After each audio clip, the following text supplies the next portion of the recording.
I was just out of the Marine Corps and working for Xerox. I was making a lot of money, but every time I looked at my paycheck, I was disappointed. The deductions were so large and, the more I worked, the greater they became. As I became more successful, my bosses talked about promotions and raises. It was flattering, but I could hear my rich dad asking in my ear, "Who are you working for? Who are you making rich?" In 1974, while still an employee for Xerox, I formed my first corporation and began minding my own business. There were already a few assets in my asset column, but now I was determined to focus on making it bigger. Those paychecks, with all the deductions, made all the years of my rich dad's advice make total sense. I could see the future if I followed my educated dad's advice. Many employers feel that advising their workers to mind their own business is bad for business. But for me, focusing on my own business and developing assets made me a better employee because I now had a purpose. I came in early and worked diligently, amassing as much money as possible so I could invest in real estate. Hawaii was just set to boom, and there were fortunes to be made. The more I realized that we were in the beginning stages of a boom, the more Xerox machines I sold. The more I sold, the more money I made and, of course, the more deductions came out of my paycheck. It was inspiring. I wanted out of the employee trap so badly that I worked even harder so I could invest more. By 1978, I was consistently one of the top 5 salespeople at the company. I badly wanted out of the rat race. In less than 3 years, I was making more in my real estate holding corporation than I was making at Xerox. And the money I was making in my asset column in my own corporation was money working for me, not me pounding on doors selling copiers. My rich dad's advice made much more sense. Soon the cash flow from my properties was so strong that my company bought me my first Porsche. My fellow Xerox salespeople thought I was spending my commissions. I wasn't. I was investing my commissions in assets. My money was working hard to make more money. Each dollar in my asset column was a great employee, working hard to make more employees and buy the boss a new Porsche with before-tax dollars. I began to work harder for Xerox. The plan was working, and my Porsche was the proof. By using the lessons I learned from my rich dad, I was able to get out of the proverbial rat race at an early age. It was made possible because of the strong financial knowledge I had acquired through rich dad's lessons. Without this financial knowledge, which I call financial intelligence or financial IQ, my road to financial independence would have been much more difficult. I now teach others in the hope that I may share my knowledge with them. I remind people that financial IQ is made up of knowledge from 4 broad areas of expertise. 1. Accounting. Accounting is financial literacy or the ability to read numbers. This is a vital skill if you want to build an empire. The more money you are responsible for, the more accuracy is required, or the house comes tumbling down. This is the left brain side, or the details. Financial literacy is the ability to read and understand financial statements, which allows you to identify the strengths and weaknesses of any business. 2. Investing. Investing is the science of making money. This involves strategies and formulas which use the creative right brain side. 3. Understanding markets. Understanding markets is the science of supply and demand. You need to know the technical aspects of the market, which are emotion-driven, in addition to the fundamental or economic aspects of an investment.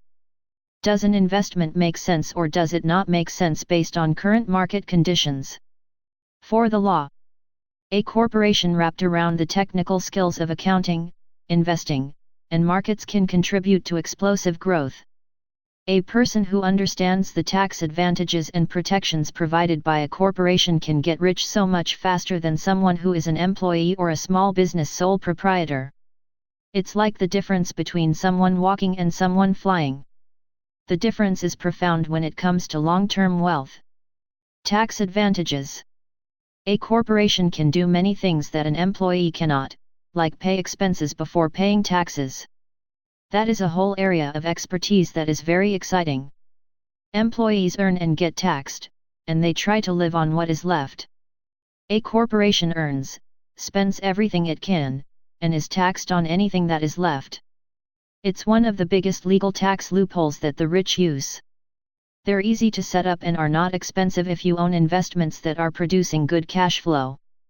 For example, by owning your own corporation, your vacations can be board meetings in Hawaii. Car payments, insurance, repairs, and health club memberships are company expenses. Most restaurant meals are partial expenses, and on and on. But it's done legally with pre-tax dollars. Protection from lawsuits. We live in a litigious society. Everybody wants a piece of your action.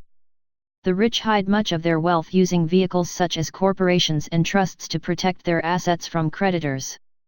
When someone sues a wealthy individual, they are often met with layers of legal protection and often find that the wealthy person actually owns nothing. They control everything, but own nothing. The poor and middle class try to own everything and lose it to the government or to fellow citizens who like to sue the rich. They learned it from the Robin Hood story, take from the rich, and give it to the poor. It is not the purpose of this book to go into the specifics of owning a corporation. But I will say that if you own any kind of legitimate assets, I would consider finding out more about the benefits and protection offered by a corporation as soon as possible. There are many books written on the subject that will detail the benefits and even walk you through the steps necessary to set up a corporation. Garrett Sutton's books on corporations provide wonderful insight into the power of personal corporations. Financial IQ is actually the synergy of many skills and talents. I would say it is the combination of the 4 technical skills listed above that make up basic financial intelligence. If you aspire to great wealth, it is the combination of these skills that will greatly amplify your financial intelligence. In summary, business owners with corporations. 1. Earn. 2. Spend. 3. Pay taxes. Employees who work for corporations. 1. Earn. 2. Pay taxes. 3. Spend. As part of your overall financial strategy, I recommend that you learn about the protection that legal entities can provide for businesses and assets. Chapter 5. Lesson 5. The rich invent money. Often in the real world, it's not the smart who get ahead, but the bold. Last night, I took a break from writing and watched a TV program on the history of a young man named Alexander Graham Bell. Bell had just patented his telephone and was having growing pains because the demand for his new invention was so strong. Needing a bigger company, he then went to the giant at that time, Western Union, and asked them if they would buy his patent and his tiny company.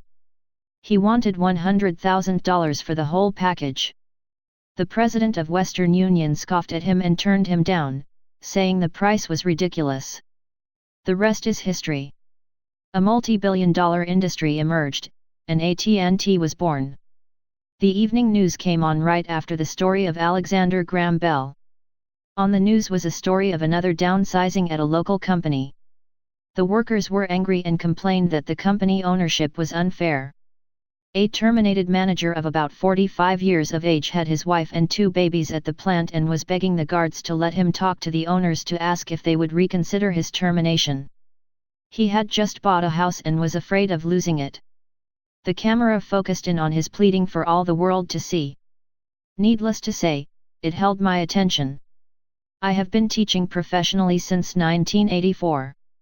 It has been a great experience and a rewarding one. It is also a disturbing profession, for I have taught thousands of individuals and I see one thing in common in all of us, myself included.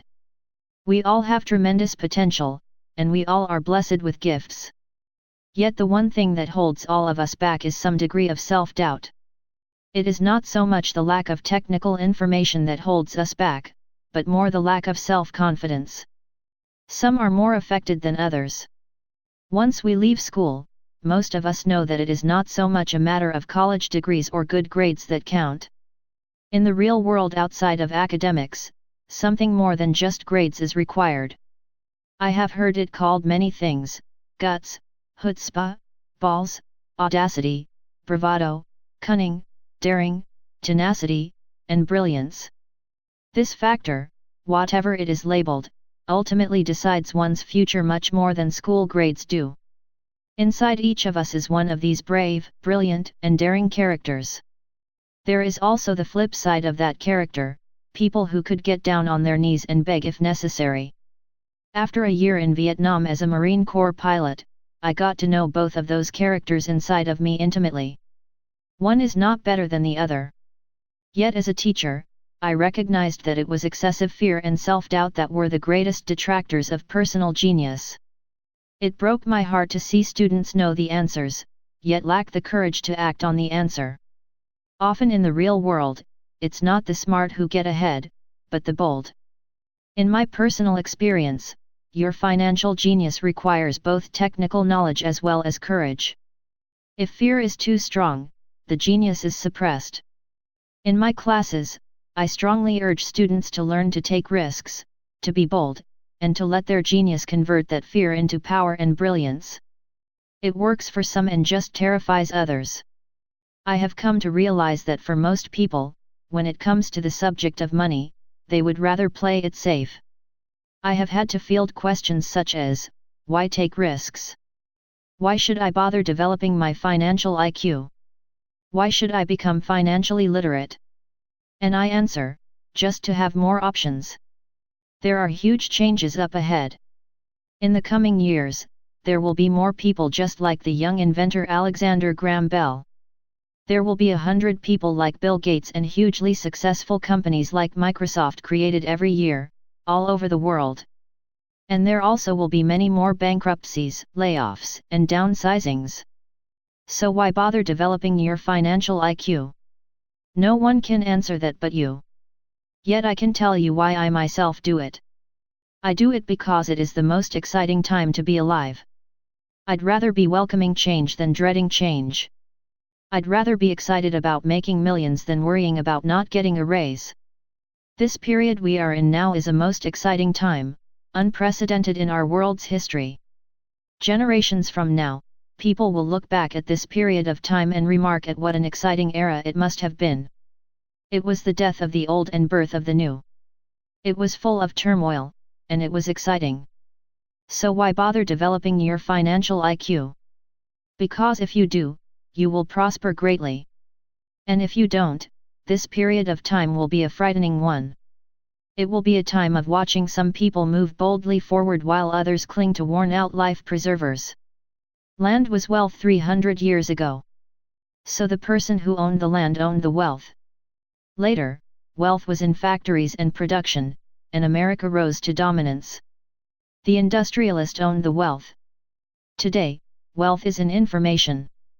And the person who has the most timely information owns the wealth. The problem is that information flies around the world at the speed of light.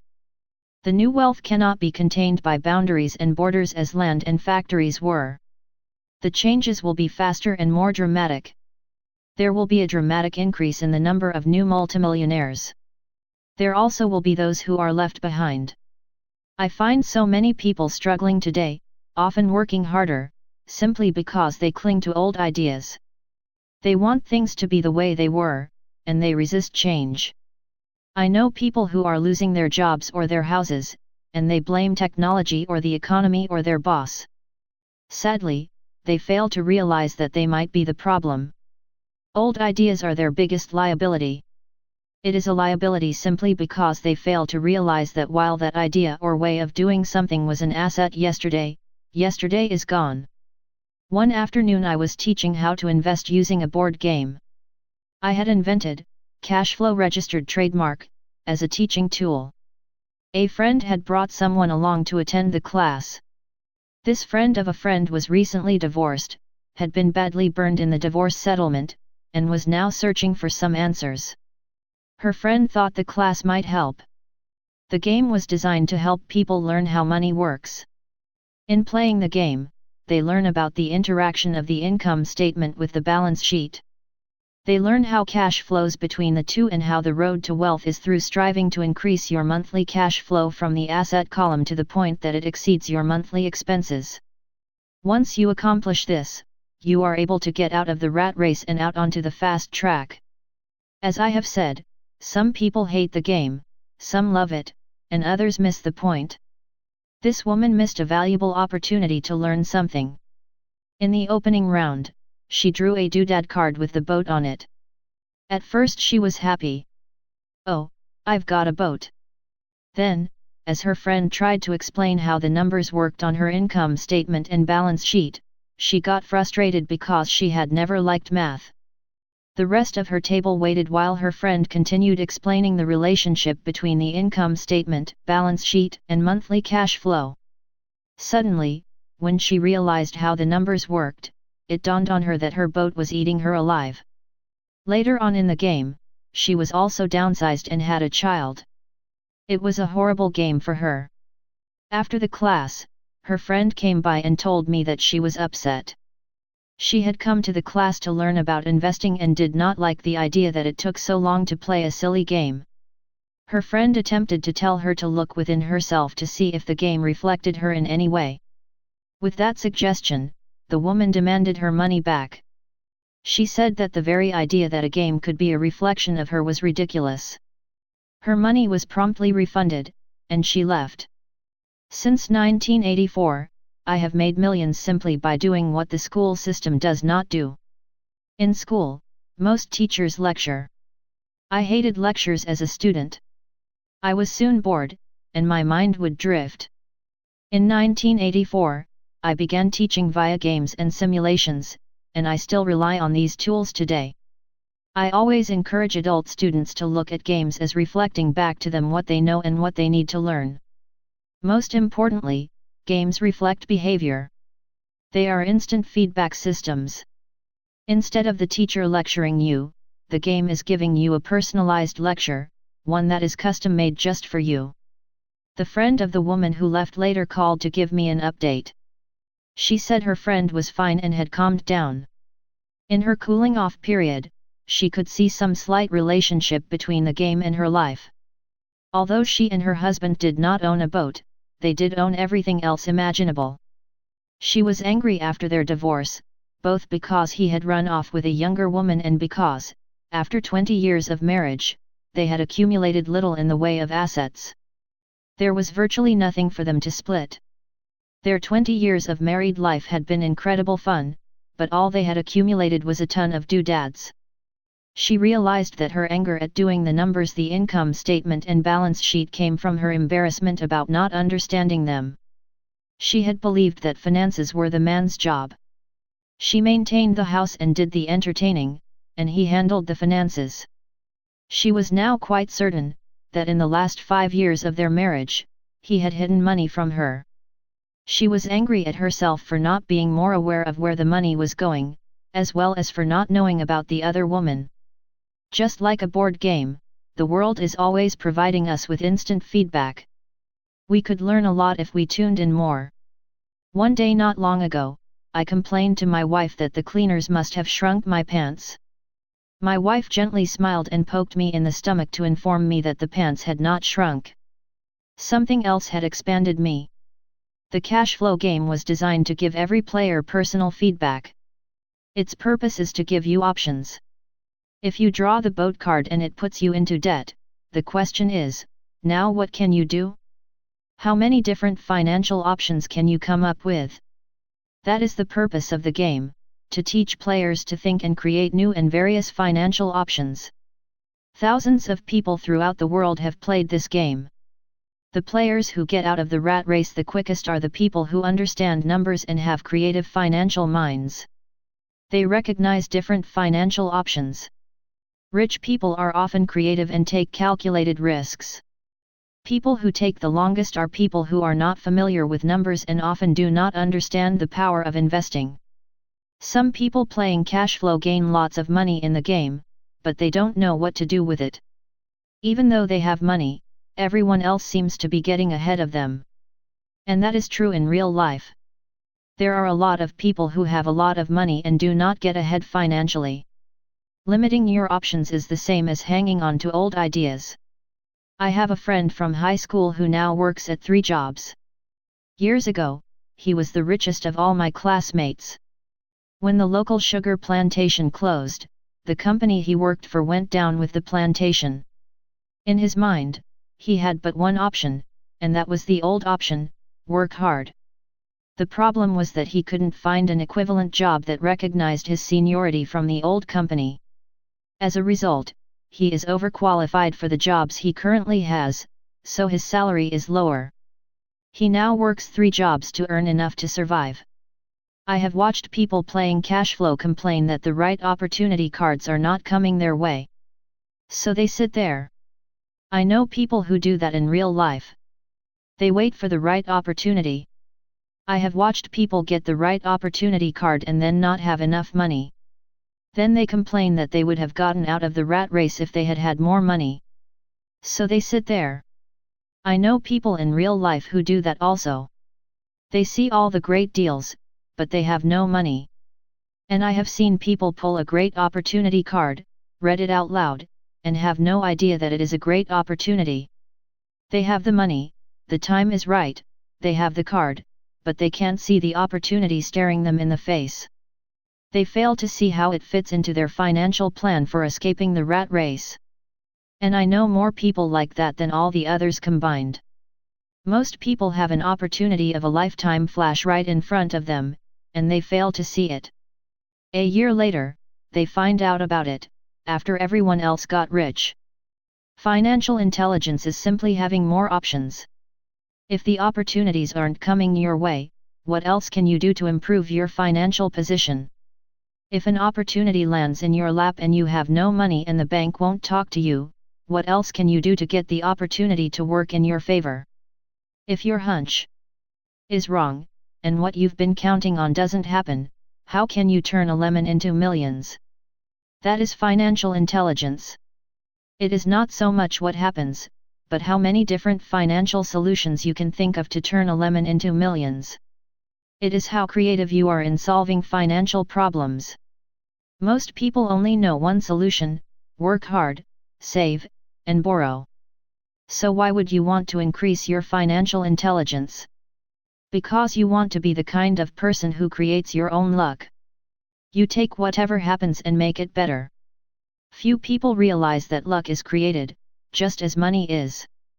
And if you want to be luckier and create money instead of working hard, then your financial intelligence is important. If you are the kind of person who is waiting for the right thing to happen, you might wait for a long time. It's like waiting for all the traffic lights to be green for 5 miles before you'll start your trip. As young boys, Mike and I were constantly told by my rich dad that money is not real. Rich Dad occasionally reminded us of how close we came to the secret of money on that first day we got together and began making money out of plaster of Paris. The poor and middle class work for money, he would say. The rich make money. The more real you think money is, the harder you will work for it. If you can grasp the idea that money is not real, you will grow richer faster.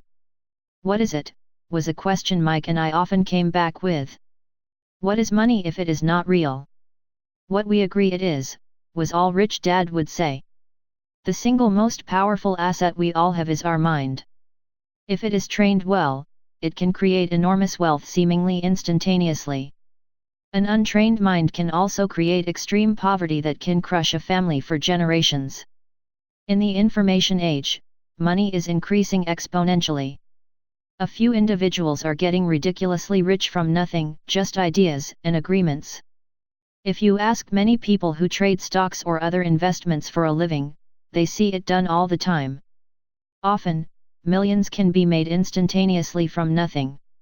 And by nothing, I mean no money was exchanged.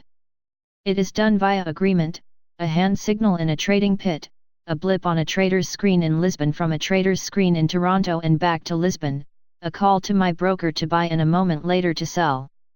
Money did not change hands. Agreements did. So why develop your financial genius? Only you can answer that.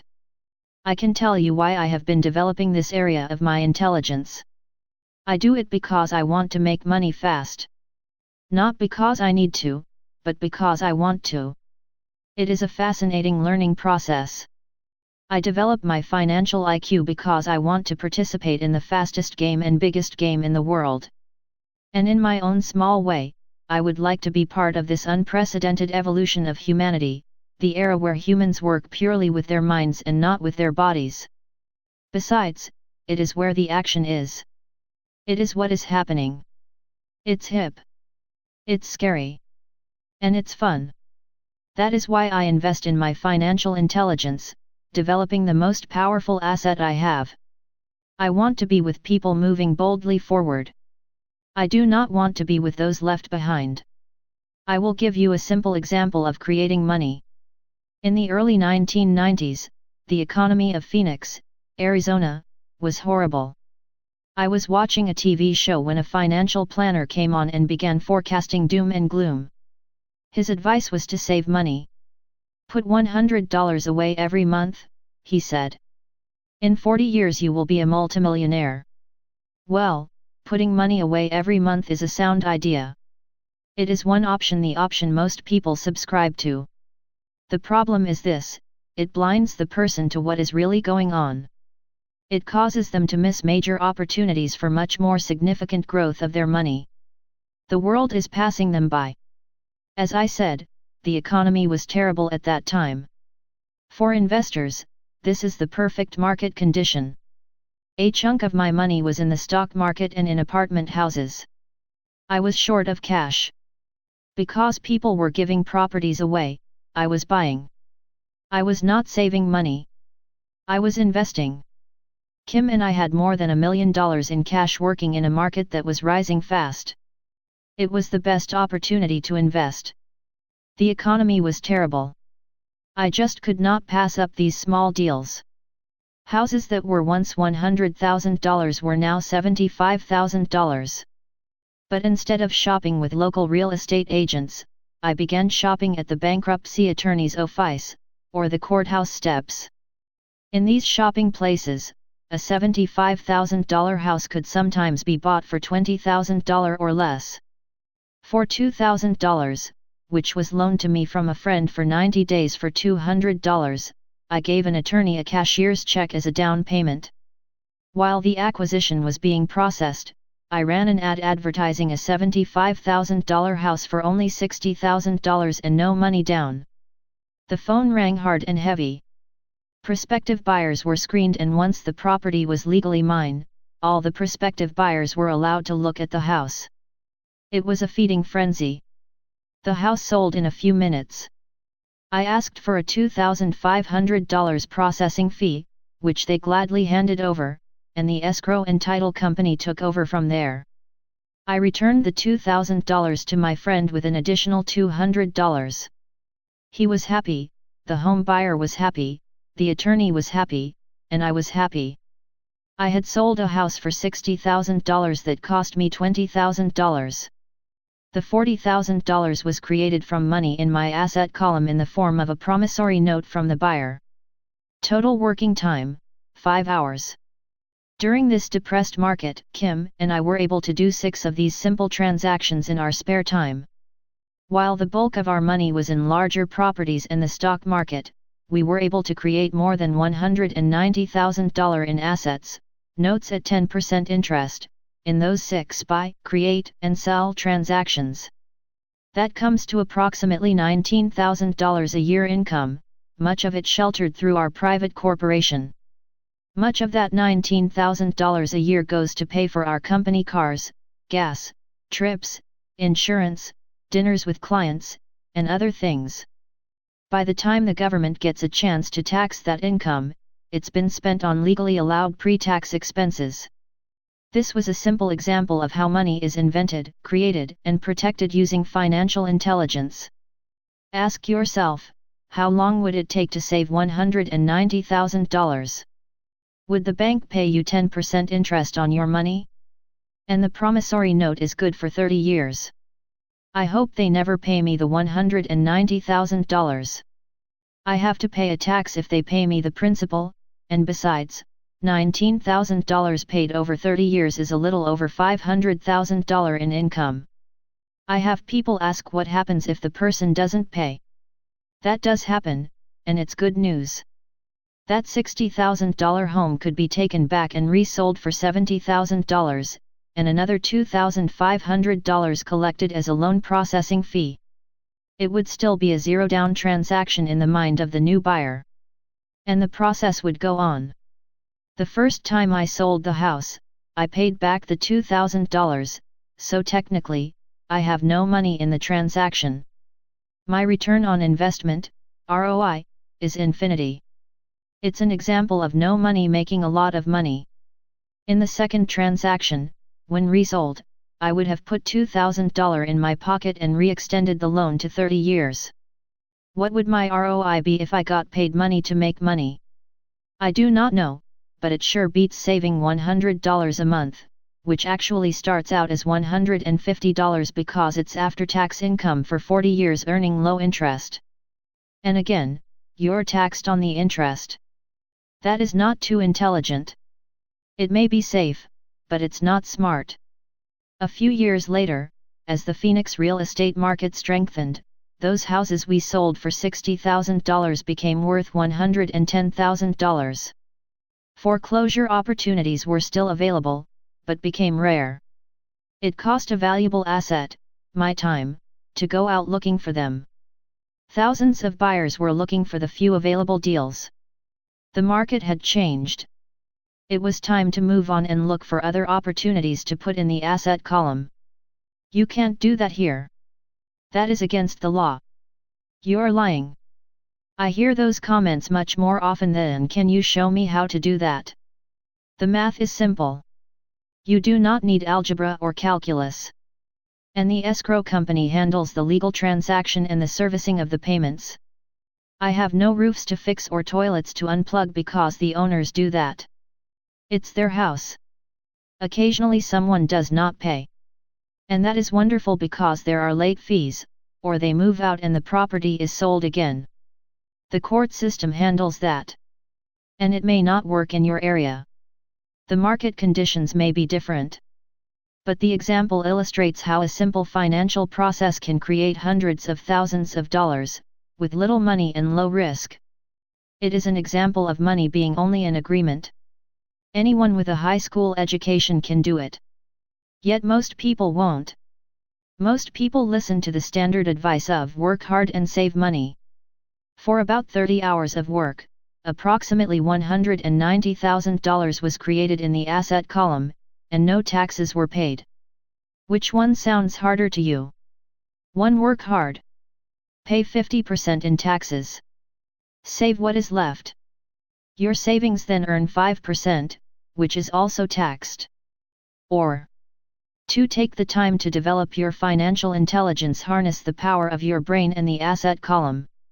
If you use option number 1, be sure to factor in how much time it takes you to save $190,000. Time is one of your greatest assets. Now you may understand why I silently shake my head when I hear parents say, "My child is doing well in school and receiving a good education." It may be good, but is it adequate? I know the above investment strategy is a small one. It is used to illustrate how small can grow into big. Again, my success reflects the importance of a strong financial foundation, which starts with a strong financial education. I have said it before, but it's worth repeating. Financial intelligence is made up of these 4 main technical skills. 1. Accounting. Accounting is financial literacy, or the ability to read numbers. This is a vital skill if you want to build businesses or investments. 2. Investing. Investing is the science of money making money. 3. Understanding markets. Understanding markets is the science of supply and demand. Alexander Graham Bell gave the market what it wanted. So did Bill Gates. A $75,000 house offered for $60,000 that cost $20,000 was also the result of seizing an opportunity created by the market. Somebody was buying, and someone was selling. 4. The law. The law is the awareness of accounting corporate, state and federal regulations. I recommend playing by the rules. It is this basic foundation, or the combination of these skills, that is needed to be successful in the pursuit of wealth, whether it be through the buying of small homes, apartment buildings, companies, stocks, bonds, precious metals, baseball cards, or the like. A few years later, the real estate market rebounded and everyone else was getting in. The stock market was booming, and everyone was getting in. The US economy was getting back on its feet. I began selling and was now traveling to Peru, Norway, Malaysia, and the Philippines. The investment landscape had changed. We were no longer buying real estate. Now I just watch the values climb inside the asset column and will probably begin selling. I suspect that some of those 6 little house deals will sell and the $40,000 note will be converted to cash. I need to call my accountant to be prepared for cash and seek ways to shelter it. The point I would like to make is that investments come and go. The market goes up and comes down. Economies improve and crash. The world is always handing you opportunities of a lifetime, every day of your life, but all too often we fail to see them. But they are there. And the more the world changes and the more technology changes, the more opportunities there will be to allow you and your family to be financially secure for generations to come. So why bother developing your financial intelligence? Again, only you can answer that. I know why I continue to learn and develop. I do it because I know there are changes coming. I'd rather welcome change than cling to the past. I know there will be market booms and market crashes. I want to continually develop my financial intelligence because, at each market change, some people will be on their knees begging for their jobs. Others, meanwhile, will take the lemons that life hands them, and we are all handed lemons occasionally, and turn them into millions. That's financial intelligence. I am often asked about the lemons I have turned into millions. I hesitate using many more examples of personal investments because I am afraid it comes across as bragging or tooting my own horn. That is not my intention. I use the examples only as numerical and chronological illustrations of actual and simple cases. I use the examples because I want you to know that it is easy. And the more familiar you become with the 4 pillars of financial intelligence, the easier it becomes. Personally, I use 2 main vehicles to achieve financial growth: real estate and small cap stocks. I use real estate as my foundation. Day in and day out, my properties provide cash flow and occasional spurts of growth in value. The small cap stocks are used for fast growth. I do not recommend anything that I do. The examples are just that, examples. If the opportunity is too complex and I do not understand the investment, I don't do it. Simple math and common sense are all you need to do well financially. There are 5 reasons for using examples. 1. To inspire people to learn more. 2. To let people know it is easy if the foundation is strong. 3. To show that anyone can achieve great wealth. 4. To show that there are millions of ways to achieve your goals. 5. To show that it's not rocket science. In 1989, I used to jog through a lovely neighborhood in Portland, Oregon. It was a suburb that had little gingerbread houses. They were small and cute. I almost expected to see Little Red Riding Hood skipping down the sidewalk on her way to Granny's. There were for sale signs everywhere. The timber market was terrible, the stock market had just crashed, and the economy was depressed. On one street, I noticed a for sale sign that was up longer than most. It looked old. Jogging past it one day, I ran into the owner, who looked troubled.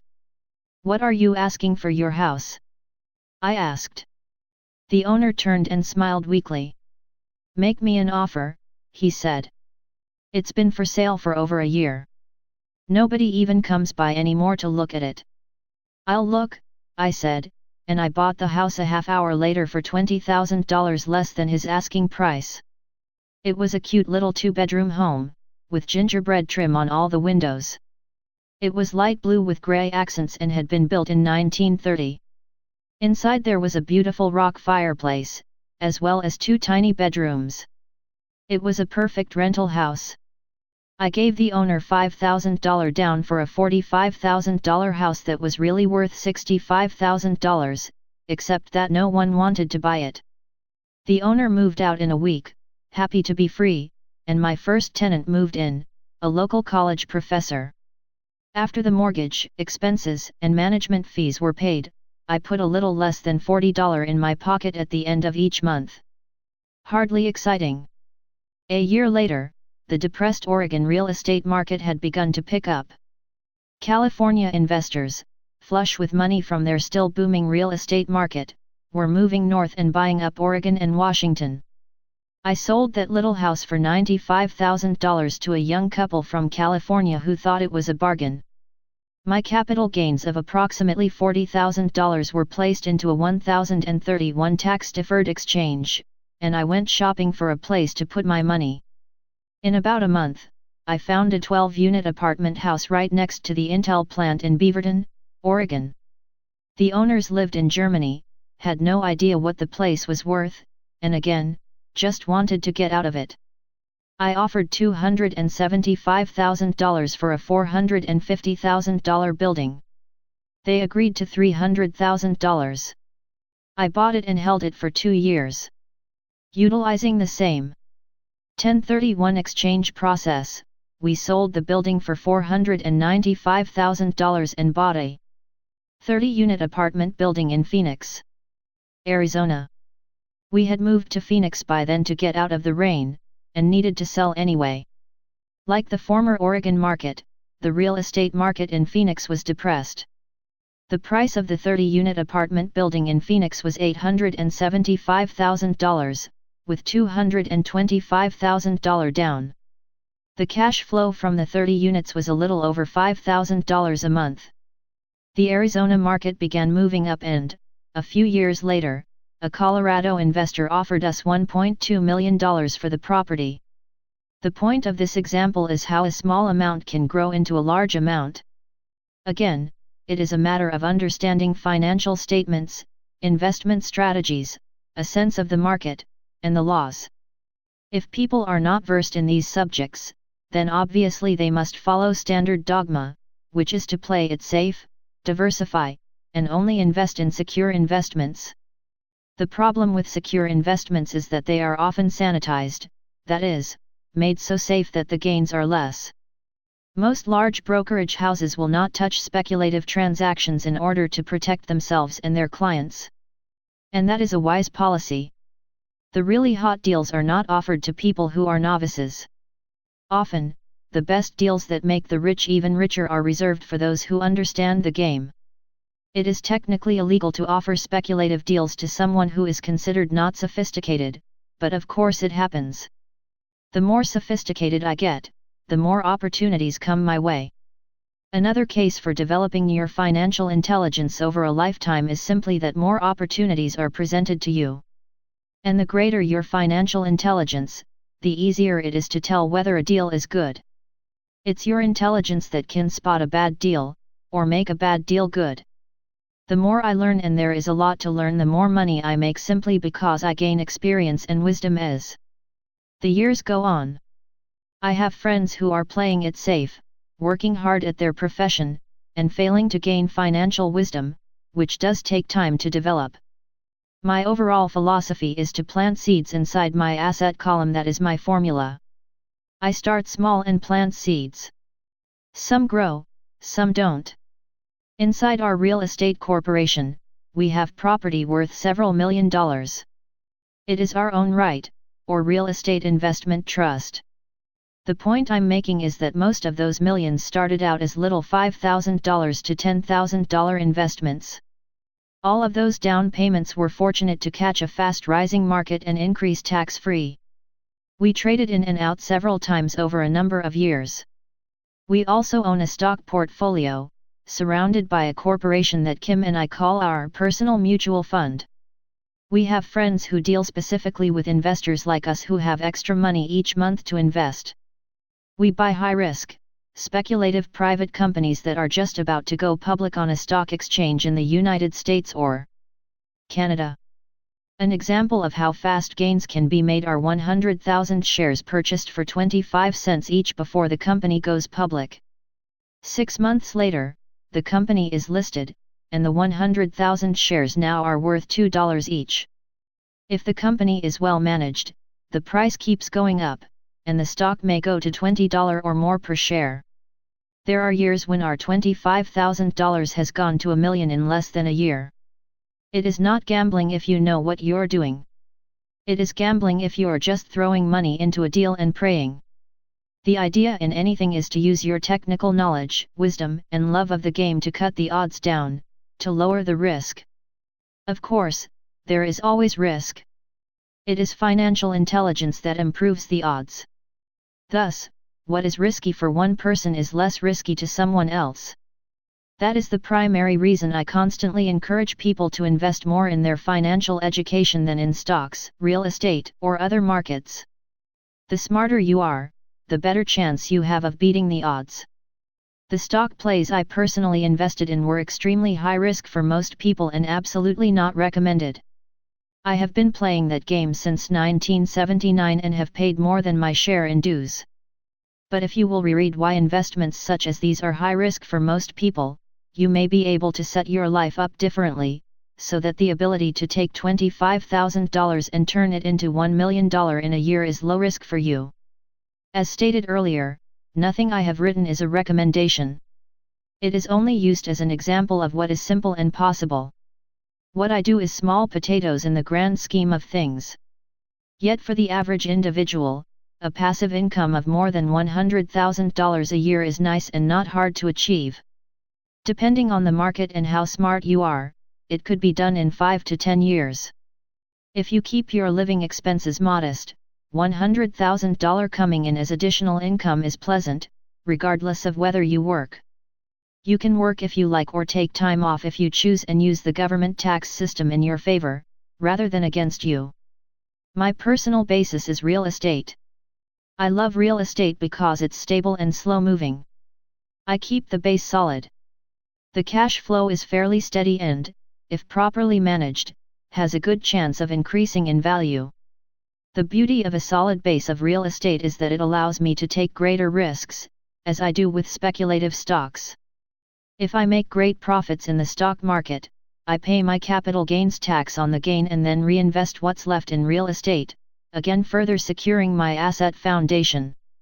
A last word on real estate: I have traveled all over the world and taught investing. In every city, I hear people say you cannot buy real estate cheap. That is not my experience. Even in New York or Tokyo, or just on the outskirts of the city, prime bargains are overlooked by most people. In Singapore, with their high real estate prices, there are still bargains to be found within a short driving distance. So whenever I hear someone say, "You can't do that here," pointing at me, I remind them that maybe the real statement is, "I don't know how to do that here yet." Great opportunities are not seen with your eyes. They are seen with your mind. Most people never get wealthy simply because they are not trained financially to recognize opportunities right in front of them. I am often asked, how do I start? In the final chapter of this book, I offer 10 steps that I followed on the road to my financial freedom. But always remember to have fun. When you learn the rules and the vocabulary of investing and begin to build your asset column, I think you'll find that it's as fun a game as you've ever played. Sometimes you win and sometimes you learn. But have fun. Most people never win because they're more afraid of losing. That is why I found school so silly. In school we learn that mistakes are bad, and we are punished for making them. Yet if you look at the way humans are designed to learn, we learn by making mistakes. We learn to walk by falling down. If we never fell down, we would never walk. The same is true for learning to ride a bike. I still have scars on my knees, but today I can ride a bike without thinking. The same is true for getting rich. Unfortunately, the main reason most people are not rich is because they are terrified of losing. Winners are not afraid of losing. But losers are. Failure is part of the process of success. People who avoid failure also avoid success. I look at money much like my game of tennis. I play hard, make mistakes, correct, make more mistakes, correct, and get better. If I lose the game, I reach across the net, shake my opponent's hand, smile, and say, "See you next Saturday." There are two kinds of investors. One, the first and most common type, is a person who buys a packaged investment. They call a retail outlet, such as a real estate company, a stockbroker, or a financial planner, and they buy something. It could be a mutual fund, a right, a stock, or a bond. It is a clean and simple way of investing. An analogy would be a shopper who goes to a computer store and buys a computer right off the shelf. 2. The second type is an investor who creates investments. This investor usually assembles a deal in the same way a person who buys components builds a computer. I do not know the first thing about putting components of a computer together, but I do know how to put pieces of opportunities together, or know people who know how. It is this second type of investor who is the more professional investor. Sometimes it may take years for all the pieces to come together. And sometimes they never do. It's this second type of investor that my rich dad encouraged me to be. It is important to learn how to put the pieces together, because that is where the huge wins reside, and sometimes some huge losses if the tide goes against you.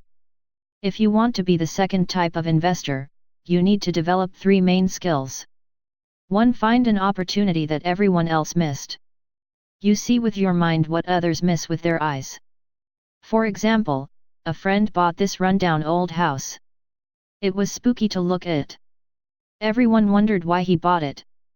What he saw that we did not was that the house came with 4 extra empty lots. He discovered that after going to the title company. After buying the house, he tore the house down and sold the 5 lots to a builder for 3 times what he paid for the entire package. He made $75,000 for 2 months of work.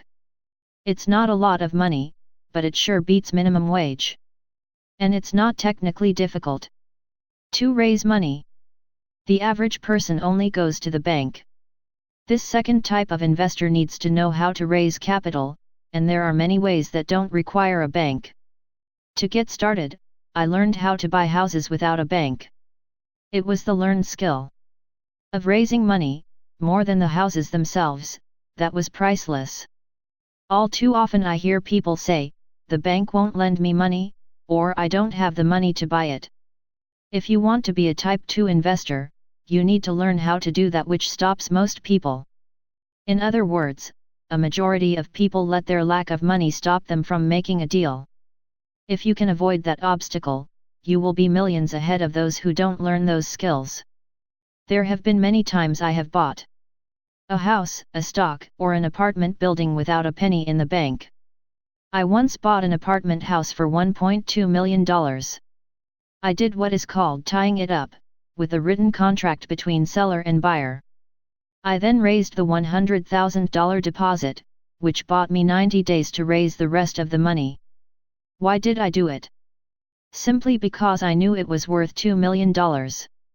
I never raised the money. Instead, the person who put up the $100,000 gave me $50,000 for finding the deal, took over my position, and I walked away.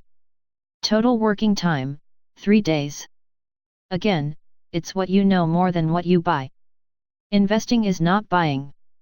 It's more a case of knowing. 3. Organize smart people. Intelligent people are those who work with or hire a person who is more intelligent than they are. When you need advice, make sure you choose your advisor wisely. There is a lot to learn, but the rewards can be astronomical. If you do not want to learn those skills, then being a Type 1 investor is highly recommended. It is what you know that is your greatest wealth. It is what you do not know that is your greatest risk. There is always risk, so learn to manage risk instead of avoiding it. Chapter 6.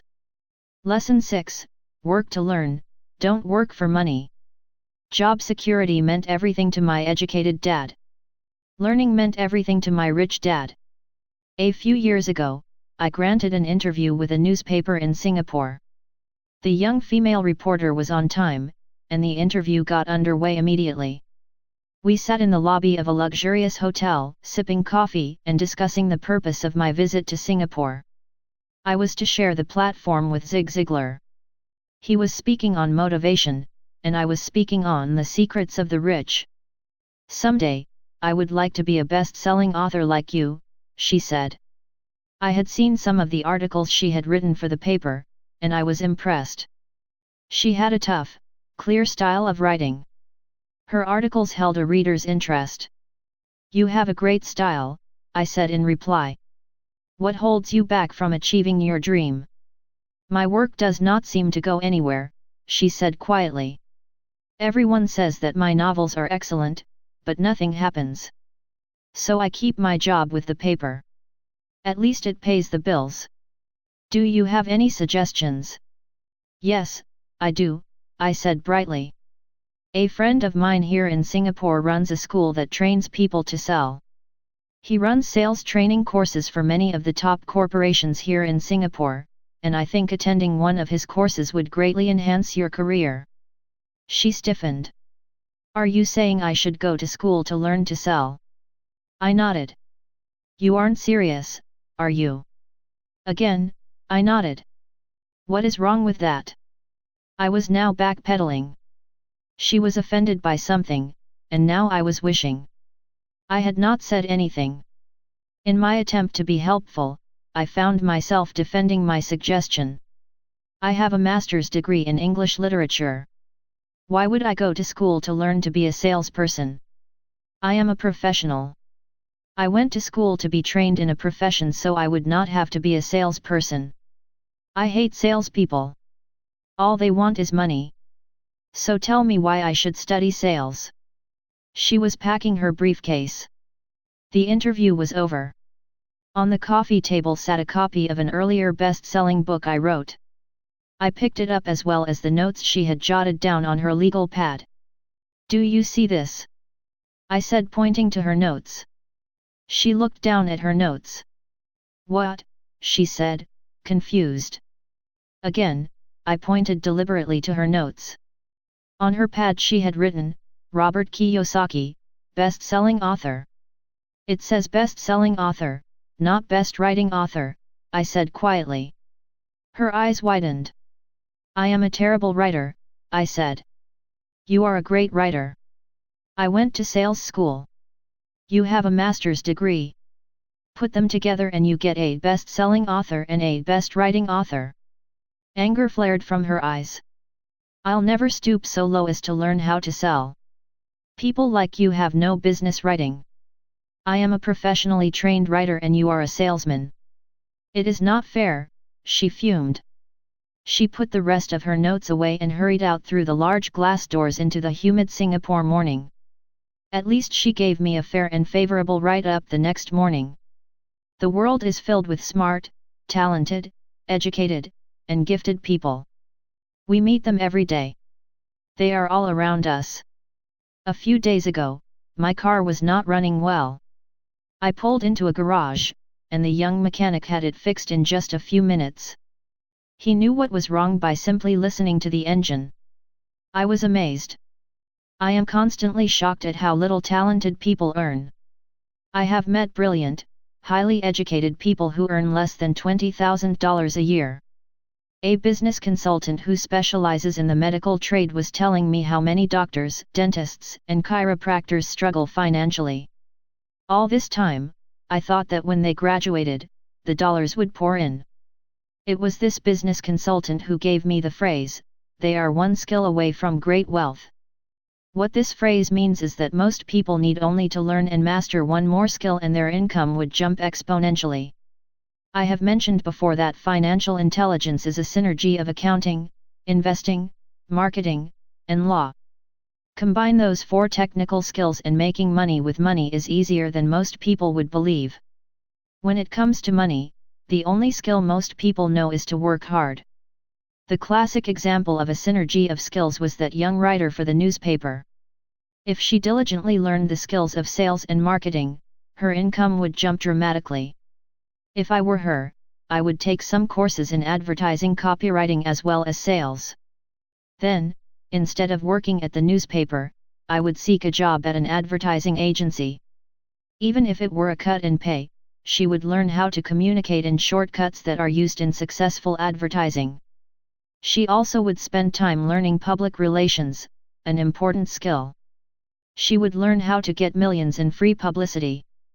Then, at night and on weekends, she could be writing her great novel. When it was finished, she would be better able to sell her book. Then, in a short while, she could be a best-selling author. When I came out with my first book, If You Want to Be Rich and Happy, Don't Go to School, a publisher suggested I change the title to The Economics of Education. I told the publisher that, with a title like that, I would sell 2 books, one to my family, and one to my best friend. The problem is that they would expect it for free. The obnoxious title, If You Want to Be Rich and Happy, Don't Go to School, was chosen because we knew it would get tons of publicity. I am pro-education and believe in education reform.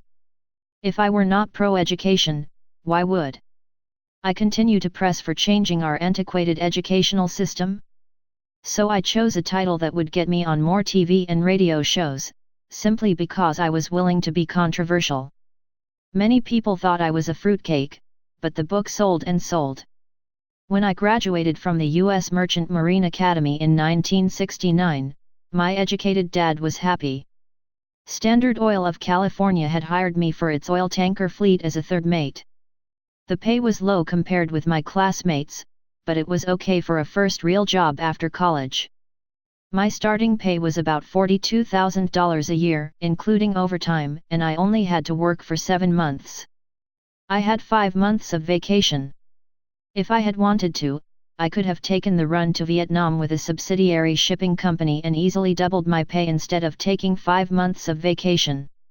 I had a great career ahead of me, yet I resigned after 6 months with the company and joined the Marine Corps to learn how to fly.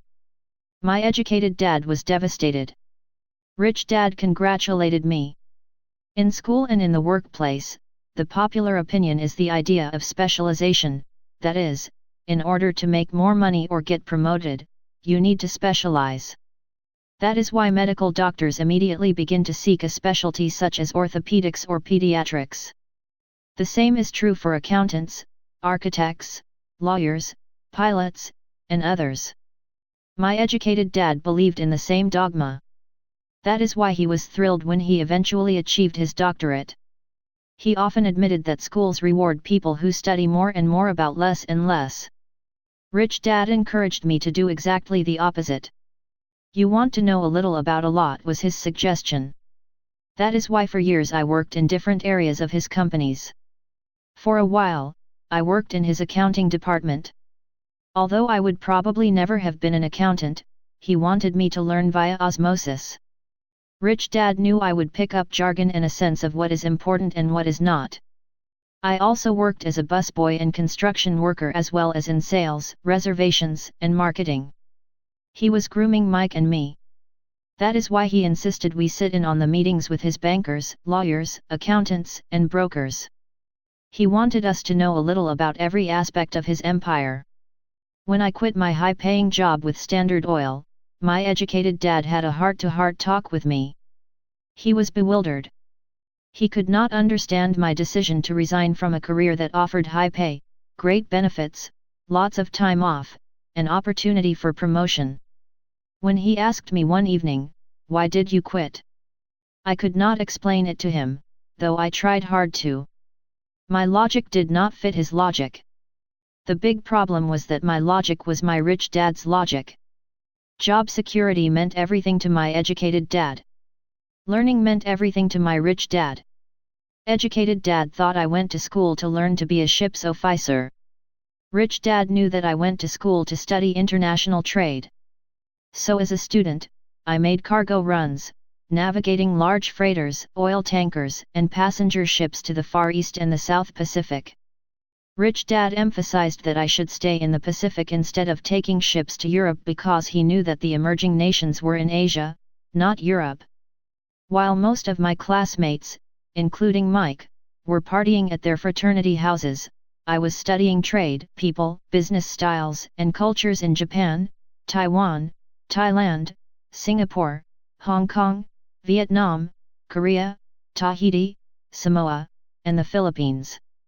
I was partying also, but it was not in any frat house. I grew up rapidly.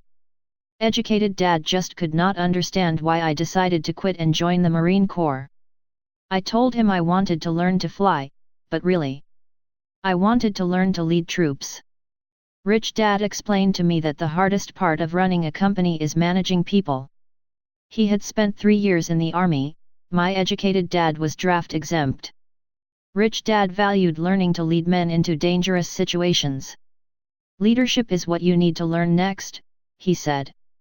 If you're not a good leader, you'll get shot in the back, just like they do in business. Returning from Vietnam in 1973, I resigned my commission, even though I loved flying. I found a job with Xerox Corp. I joined it for one reason, and it was not for the benefits. I was a shy person, and the thought of selling was the most frightening subject in the world. Xerox has one of the best sales training programs in America. Rich dad was proud of me. My educated dad was ashamed. Being an intellectual, he thought that salespeople were below him. I worked with Xerox for 4 years until I overcame my fear of knocking on doors and being rejected. Once I could consistently be in the top 5 in sales, I again resigned and moved on, leaving behind another great career with an excellent company. In 1977, I formed my first company. Rich dad had groomed Mike and me to take over companies. So I now had to learn to form them and put them together. My first product, the nylon and Velcro wallet, was manufactured in the Far East and shipped to a warehouse in New York, near where I had gone to school. My formal education was complete, and it was time to test my wings. If I failed, I would go broke. Rich dad thought it best to go broke before 30. You still have time to recover, was his advice. On the eve of my 30th birthday, my first shipment left Korea for New York. Today, I still do business internationally. And as my rich dad encouraged me to do, I keep seeking the emerging nations. Today my investment company invests in South American countries and Asian countries, as well as in Norway and Russia. There is an old cliché that goes, job is an acronym for just over broke. Unfortunately, I would say that applies to millions of people. Because school does not think financial intelligence is an intelligence, most workers live within their means. They work and they pay the bills. There is another horrible management theory that goes, workers work hard enough to not be fired, and owners pay just enough so that workers won't quit. And if you look at the pay scales of most companies, again I would say there is a degree of truth to that statement. The net result is that most workers never get ahead. They do what they've been taught to do, get a secure job. Most workers focus on working for pay and benefits that reward them in the short term, but are often disastrous in the long run. Instead, I recommend to young people to seek work for what they will learn, more than what they will earn. Look down the road at what skills they want to acquire before choosing a specific profession and before getting trapped in the rat race. Once people are trapped in the lifelong process of bill paying, they become like those little hamsters running around in those metal wheels. Their little furry legs are spinning furiously, the wheel is turning furiously, but come tomorrow morning, they'll still be in the same cage. Great job! In the movie Jerry Maguire starring Tom Cruise, there are many great one-liners. Probably the most memorable is, "Show me the money." But there is one line I thought most truthful. It comes from the scene where Tom Cruise is leaving the firm. He has just been fired, and he is asking the entire company, "Who wants to come with me?" And the whole place is silent and frozen. Only one woman speaks up and says, "I'd like to, but I'm due for a promotion in 3 months." That statement is probably the most truthful statement in the whole movie. It is the type of statement that people use to keep themselves busy, working away to pay bills. I know my educated dad looked forward to his pay raise every year, and every year he was disappointed. So he would go back to school to earn more qualifications so he could get another raise. Then, once again, there would be another disappointment. The question I often ask people is, where is this daily activity taking you? Just like the little hamster, I wonder if people look at where their hard work is taking them. What does the future hold? In his book The Retirement Myth, Craig S. Carpel writes, "I visited the headquarters of a major national pension consulting firm and met with a managing director who specializes in designing lush retirement plans for top management. When I asked her what people who don't have corner offices will be able to expect in the way of pension income, she said with a confident smile, the silver bullet. What, I asked, is the silver bullet? She shrugged and said, if baby boomers discover they don't have enough money to live on when they're older, they can always blow their brains out. Karpal goes on to explain the difference between the old defined benefit retirement plans and the new 401k plans that are riskier. It is not a pretty picture for most people working today. And that is just for retirement. Add medical fees and long-term nursing home care and the picture is frightening. Already, many hospitals in countries with socialized medicine need to make tough decisions such as, who will live, and who will die. They make those decisions purely on how much money they have and how old the patients are. If the patient is old, they often will give the medical care to someone younger. The older poor patient gets put to the back of the line.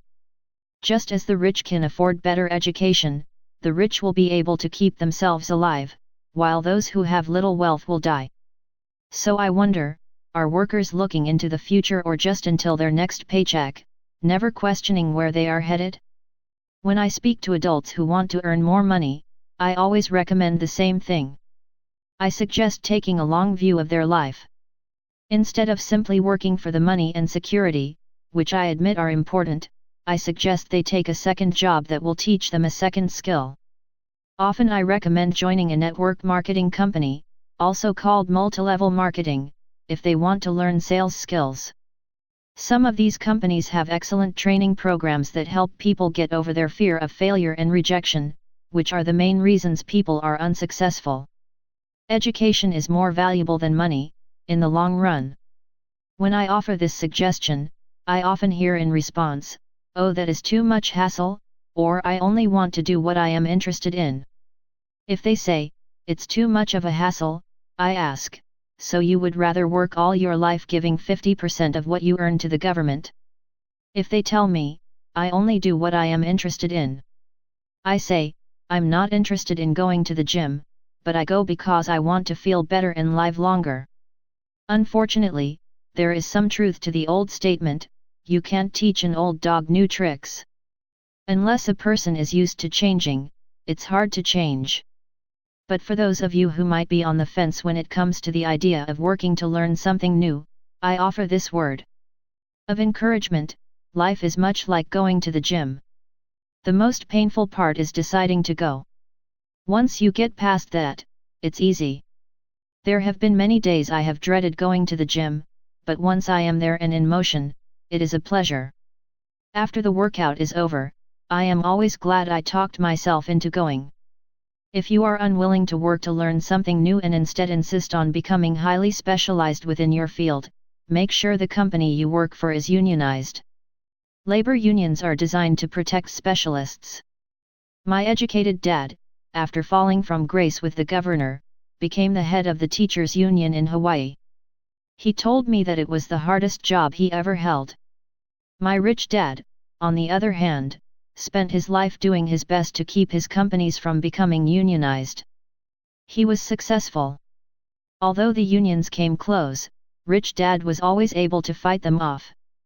Personally, I take no sides because I can see the need for and the benefits of both sides. If you do as school recommends, become highly specialized. Then seek union protection. For example, had I continued with my flying career, I would have sought a company that had a strong pilots' union. Why? Because my life would be dedicated to learning a skill that was valuable in only one industry. If I were pushed out of that industry, my life skills would not be as valuable to another industry.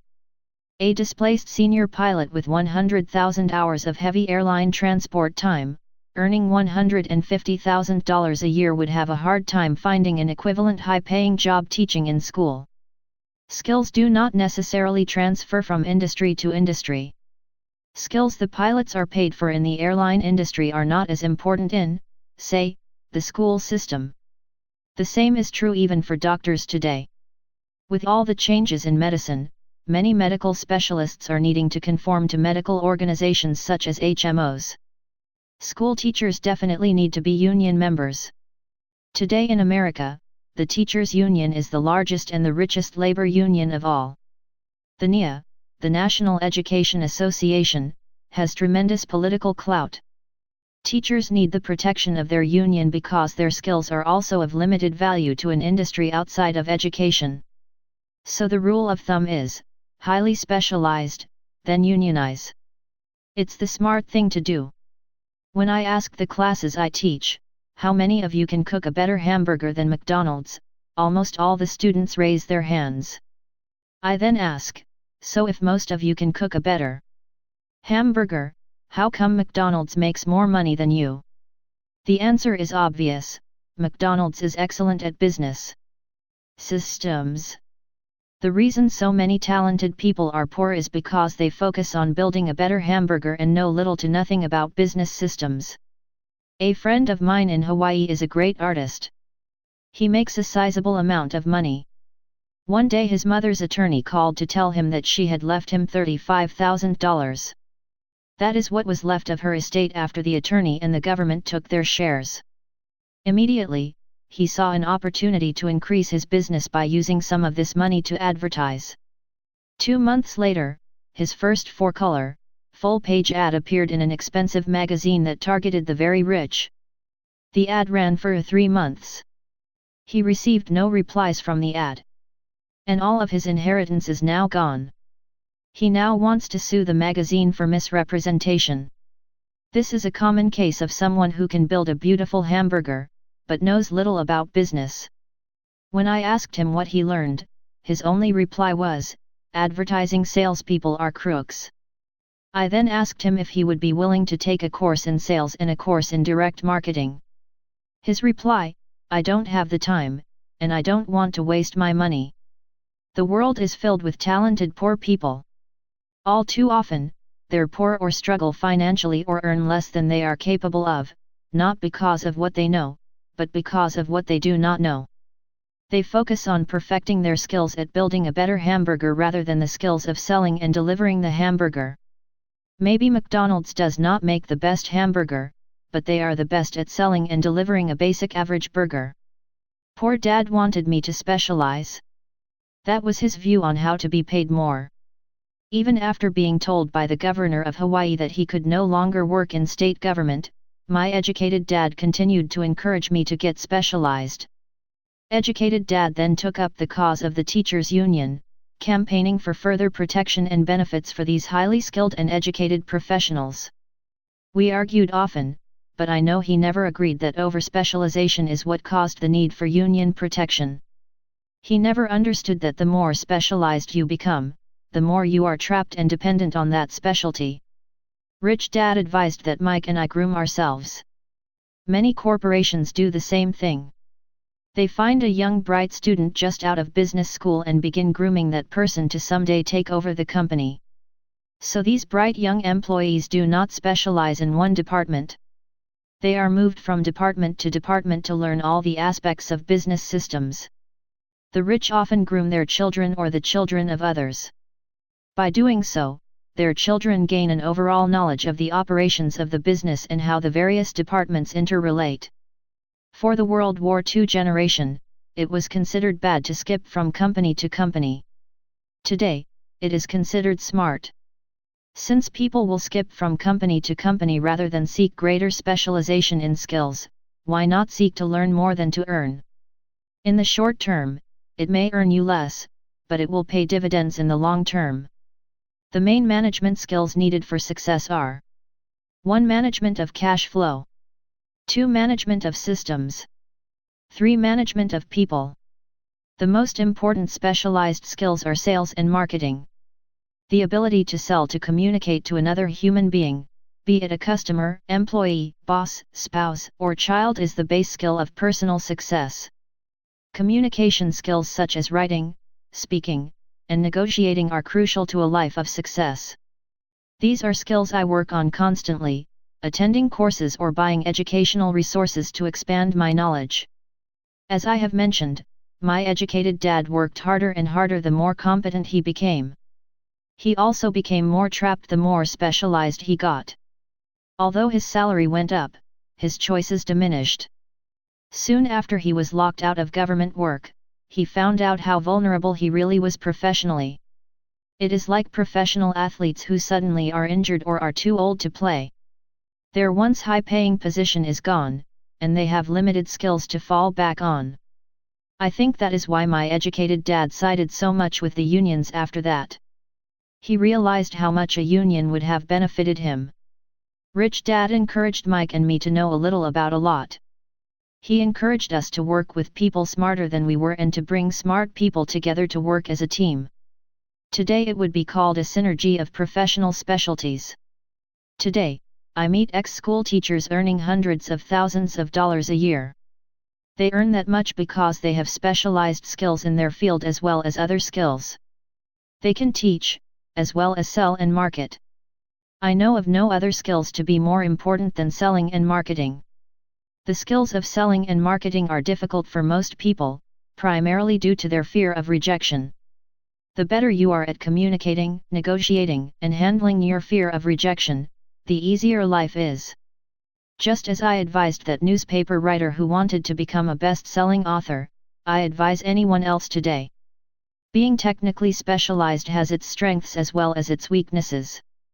I have friends who are geniuses, but they cannot communicate effectively with other human beings and, as a result, their earnings are pitiful. I advise them to just spend a year learning to sell. Even if they earn nothing, their communication skills will improve. And that is priceless. In addition to being good learners, sellers, and marketers, we need to be good teachers as well as good students. To be truly rich, we need to be able to give as well as to receive. In cases of financial or professional struggle, there is often a lack of giving and receiving. I know many people who are poor because they are neither good students nor good teachers.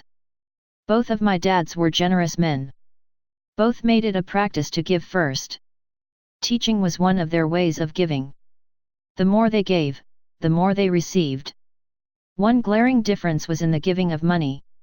My rich dad gave lots of money away. He gave to his church, to charities, and to his foundation. He knew that to receive money, you had to give money. Giving money is the secret to most great wealthy families. That is why there are organizations like the Rockefeller Foundation and the Ford Foundation. These are organizations designed to take their wealth and increase it, as well as give it away in perpetuity. My educated dad always said, "When I have some extra money, I'll give it." The problem was that there was never any extra. So he worked harder to draw more money in, rather than focus on the most important law of money: give, and you shall receive. Instead, he believed in, receive, and then you give. In conclusion, I became both dads. One part of me is a hardcore capitalist who loves the game of money making money. The other part is a socially responsible teacher who is deeply concerned with this ever-widening gap between the haves and have-nots. I personally hold the archaic educational system primarily responsible for this growing gap. Chapter 7: Overcoming Obstacles. The primary difference between a rich person and a poor person is how they manage fear. Once people have studied and become financially literate, they may still face roadblocks to becoming financially independent. There are 5 main reasons why financially literate people may still not develop abundant asset columns that could produce a large cash flow. The 5 reasons are: 1. Fear. 2. Cynicism. 3. Laziness. 4. Bad habits. 5. Arrogance. Overcoming fear. I have never met anyone who really likes losing money. And in all my years, I have never met a rich person who has never lost money. But I have met a lot of poor people who have never lost a dime investing, that is. The fear of losing money is real. Everyone has it. Even the rich. But it's not having fear that is the problem. It's how you handle fear. It's how you handle losing. It's how you handle failure that makes the difference in one's life. The primary difference between a rich person and a poor person is how they manage that fear. It's okay to be fearful. It's okay to be a coward when it comes to money. You can still be rich. We're all heroes at something, and cowards at something else. My friend's wife is an emergency room nurse. When she sees blood, she flies into action. When I mention investing, she runs away. When I see blood, I don't run. I pass out. My rich dad understood phobias about money. Some people are terrified of snakes. Some people are terrified about losing money. Both are phobias, he would say. So his solution to the phobia of losing money was this little rhyme: if you hate risk and worry, start early. If you start young, it's easier to be rich. I won't go into it here, but there is a staggering difference between a person who starts investing at age 20 versus age 30. The purchase of Manhattan Island is said to be one of the greatest bargains of all time. New York was purchased for $24 in trinkets and beads. Yet if that $24 had been invested at 8% annually, that $24 would have been worth more than $28 trillion by 1995. Manhattan could be repurchased with money left over to buy much of Los Angeles. But what if you don't have much time left or would like to retire early? How do you handle the fear of losing money? My poor dad did nothing. He simply avoided the issue, refusing to discuss the subject. My rich dad, on the other hand, recommended that I think like a Texan. I like Texas and Texans, he used to say. In Texas, everything is bigger. When Texans win, they win big. And when they lose, it's spectacular. They like losing. I asked. That's not what I'm saying. Nobody likes losing. Show me a happy loser, and I'll show you a loser, said Rich Dad. It's a Texan's attitude toward risk, reward, and failure I'm talking about. It's how they handle life. They live it big. Not like most of the people around here, living like roaches when it comes to money, terrified that someone will shine a light on them, and whimpering when the grocery clerk shortchanges them a quarter. Rich Dad went on. What I like best is the Texas attitude. They're proud when they win, and they brag when they lose. Texans have a saying, if you're going to go broke, go big. You don't want to admit you went broke over a duplex. He constantly told Mike and me that the greatest reason for lack of financial success was because most people played it too safe. People are so afraid of losing that they lose, were his words. Fran Tarkenton, a one-time great NFL quarterback, says it's still another way: winning means being unafraid to lose. In my own life, I've noticed that winning usually follows losing. Before I finally learned to ride a bike, I first fell down many times. I've never met a golfer who has never lost a golf ball. I've never met people who have fallen in love who have never had their heart broken. And I've never met someone rich who has never lost money. So for most people, the reason they don't win financially is because the pain of losing money is far greater than the joy of being rich. Another saying in Texas is, everyone wants to go to heaven, but no one wants to die. Most people dream of being rich, but are terrified of losing money. So they never get to heaven. Rich Dad used to tell Mike and me stories about his trips to Texas. If you really want to learn the attitude of how to handle risk, losing, and failure, go to San Antonio and visit the Alamo. The Alamo is a great story of brave people who chose to fight, knowing there was no hope of success. They chose to die instead of surrendering. It's an inspiring story worthy of study. Nonetheless, it's still a tragic military defeat. They got their butts kicked. So how do Texans handle failure? They still shout, "Remember the Alamo." Mike and I heard this story a lot. He always told us this story when he was about to go into a big deal, and he was nervous. After he had done all his due diligence and it was time to put up or shut up, he told us this story. Every time he was afraid of making a mistake or losing money, he told us this story. It gave him strength, for it reminded him that he could always turn a financial loss into a financial win. Rich Dad knew that failure would only make him stronger and smarter. It's not that he wanted to lose. He just knew who he was and how he would take a loss. He would take a loss and make it a win. That's what made him a winner and others losers. It gave him the courage to cross the line when others backed out. That's why I like Texans so much, he would say. They took a great failure and turned it into inspiration, as well a tourist destination that makes them millions. But probably his words that mean the most to me today are these: Texans don't bury their failures. They get inspired by them. They take their failures and turn them into rallying cries. Failure inspires Texans to become winners. But that formula is not just the formula for Texans. It is the formula for all winners. I've said that falling off my bike was part of learning to ride. I remember falling off only made me more determined to learn to ride, not less. I also said that I have never met a golfer who has never lost a ball. For top professional golfers, losing a ball or a tournament provides the inspiration to be better, to practice harder, to study more. That's what makes them better. For winners, losing inspires them. For losers, losing defeats them. I like to quote John D. Rockefeller, who said, "I always tried to turn every disaster into an opportunity." And being Japanese American, I can say this. Many people say that Pearl Harbor was an American mistake. I say it was a Japanese mistake. From the movie, Tora, Tora, Tora, a somber Japanese admiral says to his cheering subordinates, "I am afraid we have awakened a sleeping giant."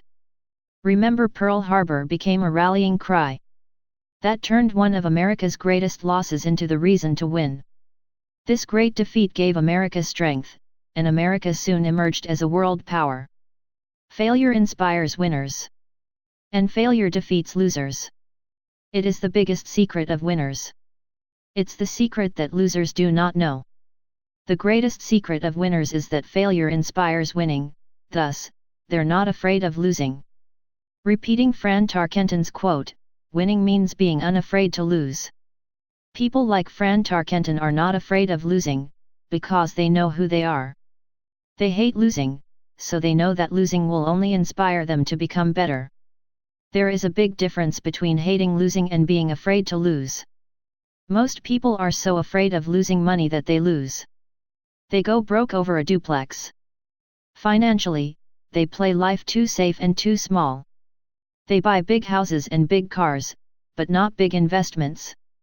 The main reason that over 90% of the American public struggles financially is because they play not to lose. They don't play to win. They go to their financial planners or accountants or stockbrokers and buy a balanced portfolio. Most have lots of cash in CDs, low-yield bonds, mutual funds that can be traded within a mutual fund family, and a few individual stocks. It is a safe and sensible portfolio. But it is not a winning portfolio. It is a portfolio of someone playing not to lose. Don't get me wrong. It's probably a better portfolio than more than 70% of the population has, and that's frightening. It's a great portfolio for someone who loves safety. But playing it safe and balanced on your investment portfolio is not the way successful investors play the game. If you have little money and you want to be rich, you must first be focused, not balanced. If you look at any successful person, at the start they were not balanced. Balanced people go nowhere. They stay in one spot. To make progress, you must first go unbalanced. Just look at how you make progress walking. Thomas Edison was not balanced. He was focused. Bill Gates was not balanced. He was focused. Donald Trump is focused. George Soros is focused. George Patton did not take his tanks wide. He focused them and blew through the weak spots in the German line.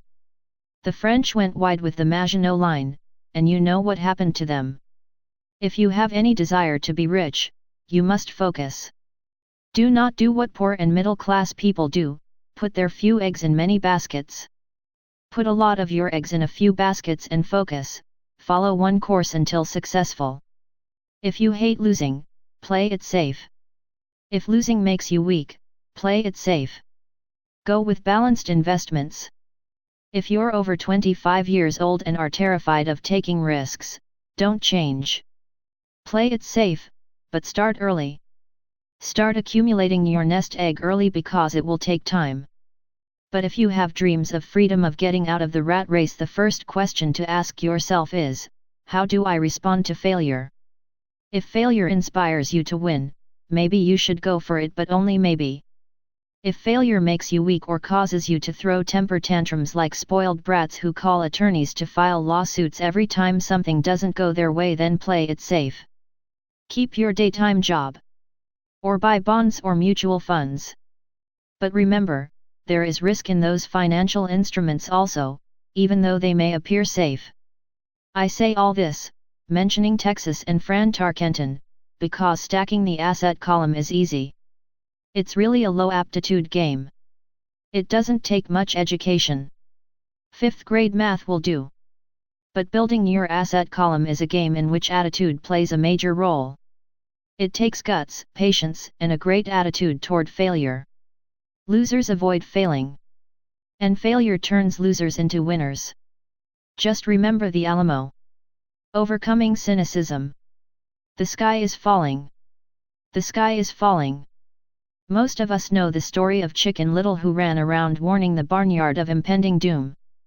We all know people who are that way. There's a Chicken Little inside each of us. As I stated earlier, the cynic is really a little chicken. We all get a little chicken when fear and doubt cloud our thoughts. All of us have doubts. I'm not smart. I'm not good enough. So and so is better than me. Our doubts often paralyze us. We play the what if game. What if the economy crashes right after I invest? What if I lose control and I can't pay the money back? What if things don't go as I planned? Or we have friends or loved ones who will remind us of our shortcomings. They often say, "What makes you think you can do that? If it's such a good idea, how come someone else hasn't done it? That will never work. You don't know what you're talking about." These words of doubt often get so loud that we fail to act. A horrible feeling builds in our stomach. Sometimes we can't sleep. We fail to move forward. So we stay with what is safe, and opportunities pass us by. We watch life passing by as we sit immobilized with a cold knot in our body. We have all felt this at one time in our lives, some more than others. Peter Lynch of Fidelity Magellan Mutual Fund fame refers to warnings about the sky falling as noise, and we all hear it. Noise is either created inside our heads or comes from outside, often from friends, family, co-workers, and the media. Lynch recalls the time during the 1950s when the threat of nuclear war was so prevalent in the news that people began building fallout shelters and storing food and water. If they had invested that money wisely in the market, instead of building a fallout shelter, they'd probably be financially independent today. When violence breaks out in a city, gun sales go up all over the country. A person dies from rare hamburger meat in the state of Washington, and the Arizona Health Department orders restaurants to have all beef cooked well done. A drug company runs a TV commercial in February showing people catching the flu. Colds go up as well as sales of cold medicine. Most people are poor because, when it comes to investing, the world is filled with Chicken Littles running around yelling, "The sky is falling! The sky is falling!" And Chicken Littles are effective, because every one of us is a little chicken. It often takes great courage to not let rumors and talk of doom and gloom affect your doubts and fears. But a savvy investor knows that the seemingly worst of times is actually the best of times to make money. When everyone else is too afraid to act, they pull the trigger and are rewarded. Some time ago, a friend named Richard came from Boston to visit Kim and me in Phoenix. He was impressed with what we had done through stocks and real estate. The Phoenix real estate prices were depressed. We spent 2 days showing him what we thought were excellent opportunities for cash flow and capital appreciation. Kim and I are not real estate agents. We are strictly investors. After identifying a unit in a resort community, we called an agent who sold it to him that afternoon. The price was a mere $42,000 for a 2-bedroom townhome. Similar units were going for $65,000. He had found a bargain. Excited, he bought it and returned to Boston. 2 weeks later, the agent called to say that our friend had backed out. I called immediately to find out why.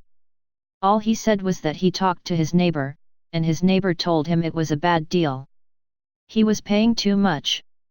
I asked Richard if his neighbor was an investor. Richard said he was not. When I asked why he listened to him, Richard got defensive and simply said he wanted to keep looking. The real estate market in Phoenix turned, and a few years later, that little unit was renting for $1,000 a month, $2,500 in the peak winter months. The unit was worth $95,000. All Richard had to put down was $5,000 and he would have had a start at getting out of the rat race. Today, he still has done nothing. Richard's backing out did not surprise me. It's called buyer's remorse, and it affects all of us. The little chicken won, and a chance at freedom was lost. In another example, I hold a small portion of my assets in AX-lien certificates instead of CDs. I earn 16% per year on my money, which certainly beats the interest rates banks offer on CDs. The certificates are secured by real estate and enforced by state law, which is also better than most banks. The formula they're bought on makes them safe. They just lack liquidity. So I look at them as 2 to 7 year CDs almost every time I tell someone that I hold my money this way, especially if they have money in CDs, they will tell me it's risky. They tell me why I should not do it. When I ask them where they get their information, they say from a friend or an investment magazine. They've never done it, and they're telling someone who's doing it why they shouldn't. The lowest yield I look for is 16%, but people who are filled with doubt are willing to accept a far lower return. Doubt is expensive. My point is that it's those doubts and cynicism that keep most people poor and playing it safe. The real world is simply waiting for you to get rich. Only a person's doubts keep them poor. As I said, getting out of the rat race is technically easy. It doesn't take much education, but those doubts are cripplers for most people. Cynics never win, said Rich Dad. Unchecked doubt and fear creates a cynic. Cynics criticize, and winners analyze was another of his favorite sayings. Rich Dad explained that criticism blinded while analysis opened eyes. Analysis allowed winners to see that critics were blind, and to see opportunities that everyone else missed. And finding what people miss is key to any success. Real estate is a powerful investment tool for anyone seeking financial independence or freedom. It is a unique investment tool. Yet every time I mention real estate as a vehicle, I often hear, "I don't want to fix toilets." That's what Peter Lynch calls noise.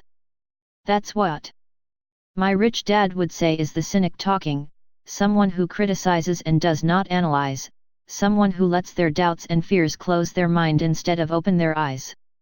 So when someone says, "I don't want to fix toilets, I want to fire back," what makes you think I want to? They're saying a toilet is more important than what they want. I talk about freedom from the rat race, and they focus on toilets. That is the thought pattern that keeps most people poor. They criticize instead of analyze. "I don't want hold the key to your success," Rich Dad would say. Because I, too, do not want to fix toilets, I shop hard for a property manager who does fix toilets.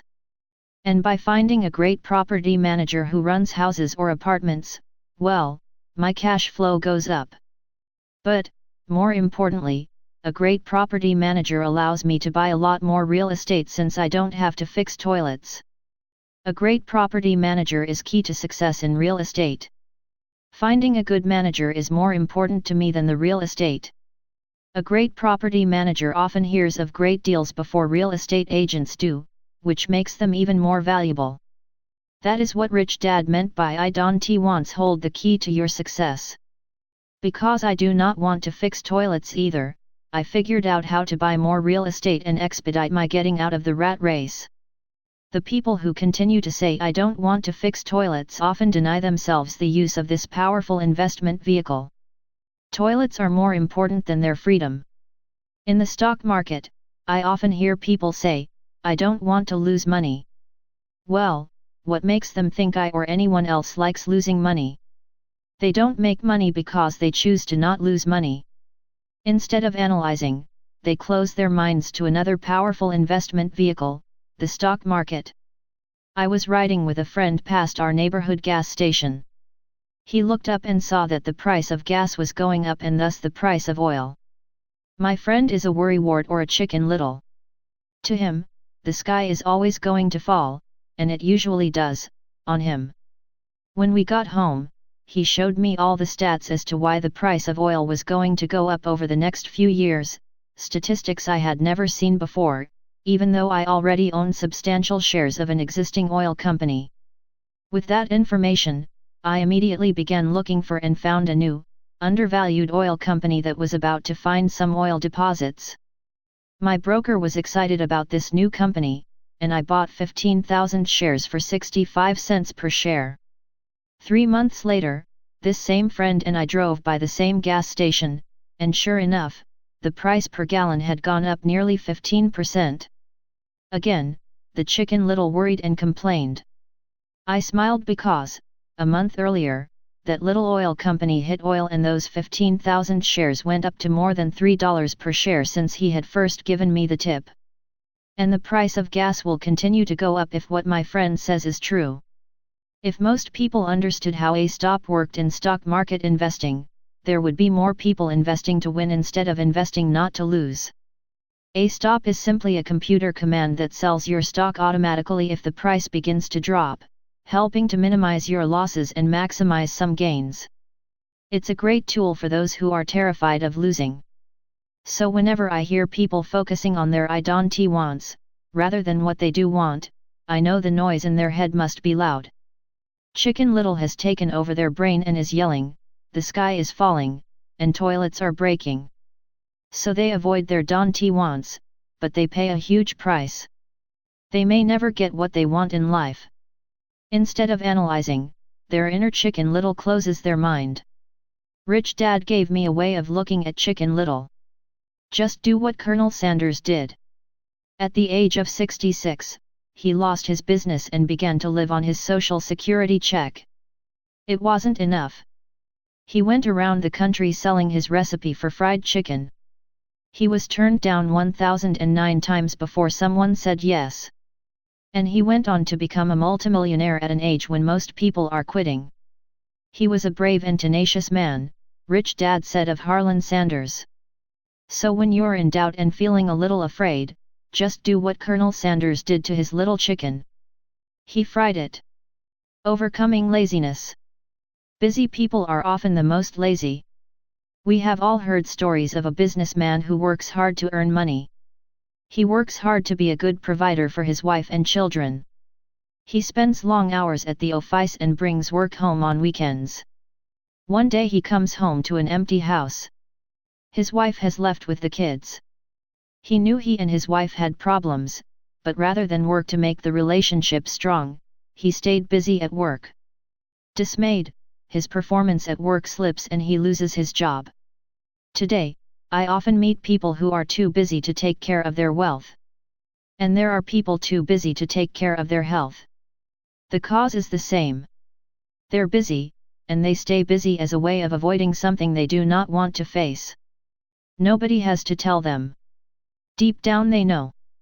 In fact, if you remind them, they often respond with anger or irritation.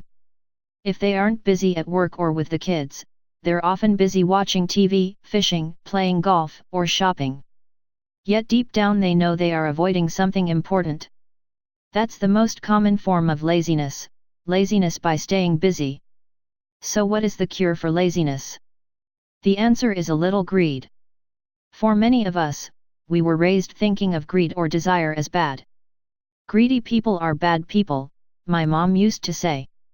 Yet we all have inside of us this yearning to have nice, new, or exciting things. So to keep that emotion of desire under control, often parents find ways of suppressing that desire with guilt. You only think about yourself. Don't you know you have brothers and sisters, was one of my mom's favorites. You want me to buy you what, was a favorite of my dad. Do you think we're made of money? Do you think money grows on trees? We're not rich people, you know. It wasn't so much the words, but the angry guilt trip that went with the words that got to me. Or the reverse guilt trip was the I'm sacrificing my life to buy this for you. I'm buying this for you because I never had this advantage when I was a kid. I have a neighbor who is stone broke but can't park his car in his garage. The garage is filled with toys for his kids. Those spoiled brats get everything they ask for. I don't want them to know the feeling of want are his everyday words. He has nothing set aside for their college or his retirement, but his kids have every toy ever made. He recently got a new credit card in the mail and took his kids to visit Las Vegas. I'm doing it for the kids, he said with great sacrifice. Rich Dad forbade the words, I can't afford it. In my real home, that's all I heard. Instead, Rich Dad required his children to say, how can I afford it? He believed that the words I can't afford it shut down your brain. It didn't have to think anymore. How can I afford it? Opened up the brain and forced it to think and search for answers. But most importantly, he felt the words, I can't afford it, were a lie. And the human spirit knows it. The human spirit is very, very powerful, he would say. It knows it can do anything. By having a lazy mind that says, I can't afford it, a war breaks out inside you. Your spirit is angry, and your lazy mind must defend its lie. The spirit is screaming, come on. Let's go to the gym and work out. And the lazy mind says, but I'm tired. I worked really hard today. Or the human spirit says, I'm sick and tired of being poor. Let's get out there and get rich. To which the lazy mind says, rich people are greedy. Besides, it's too much bother. It's not safe. I might lose money. I'm working hard enough as it is. I've got too much to do at work anyway. Look at what I have to do tonight. My boss wants it finished by morning. I can't afford it also causes sadness, a helplessness that leads to despondency and often depression. How can I afford it? Opens up possibilities, excitement, and dreams. So Rich Dad was not so concerned about what we wanted to buy as long as we understood that how can I afford it, creates a stronger mind and a dynamic spirit. Thus he rarely gave Mike or me anything. He would instead ask, how can you afford it, and that included college, which we paid for ourselves.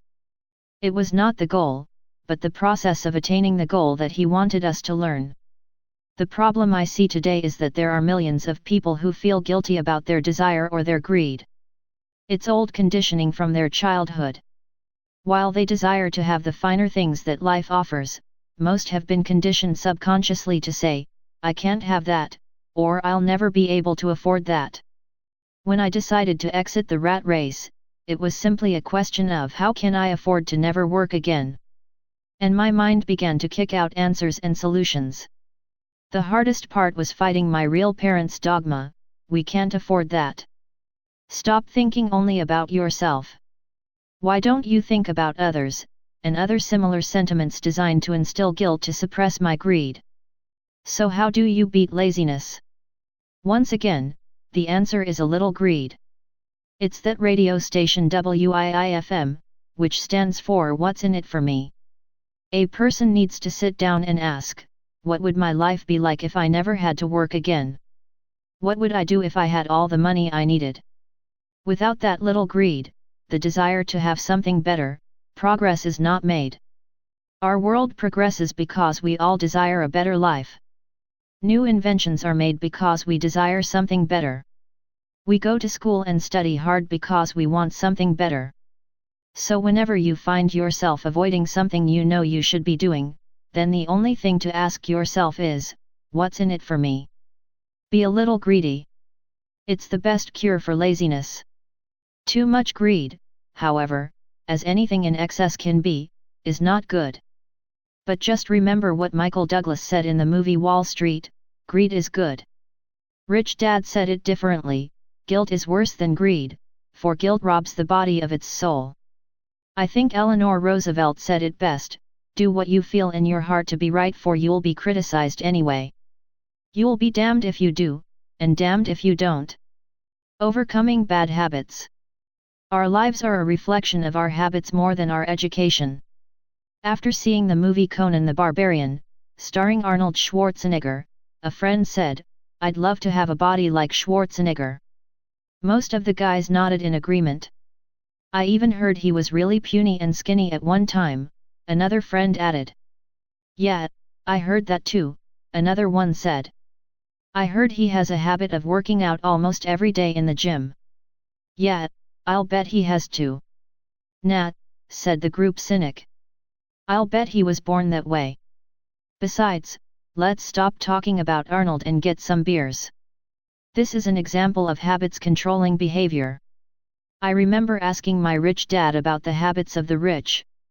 Instead of answering me outright, he wanted me to learn through example, as usual. When does your dad pay his bills? Rich dad asked. The first of the month, I said. Does he have anything left over? He asked. Very little, I said. That's the main reason he struggles, said rich dad. He has bad habits. Your dad pays everyone else first. He pays himself last, but only if he has anything left over.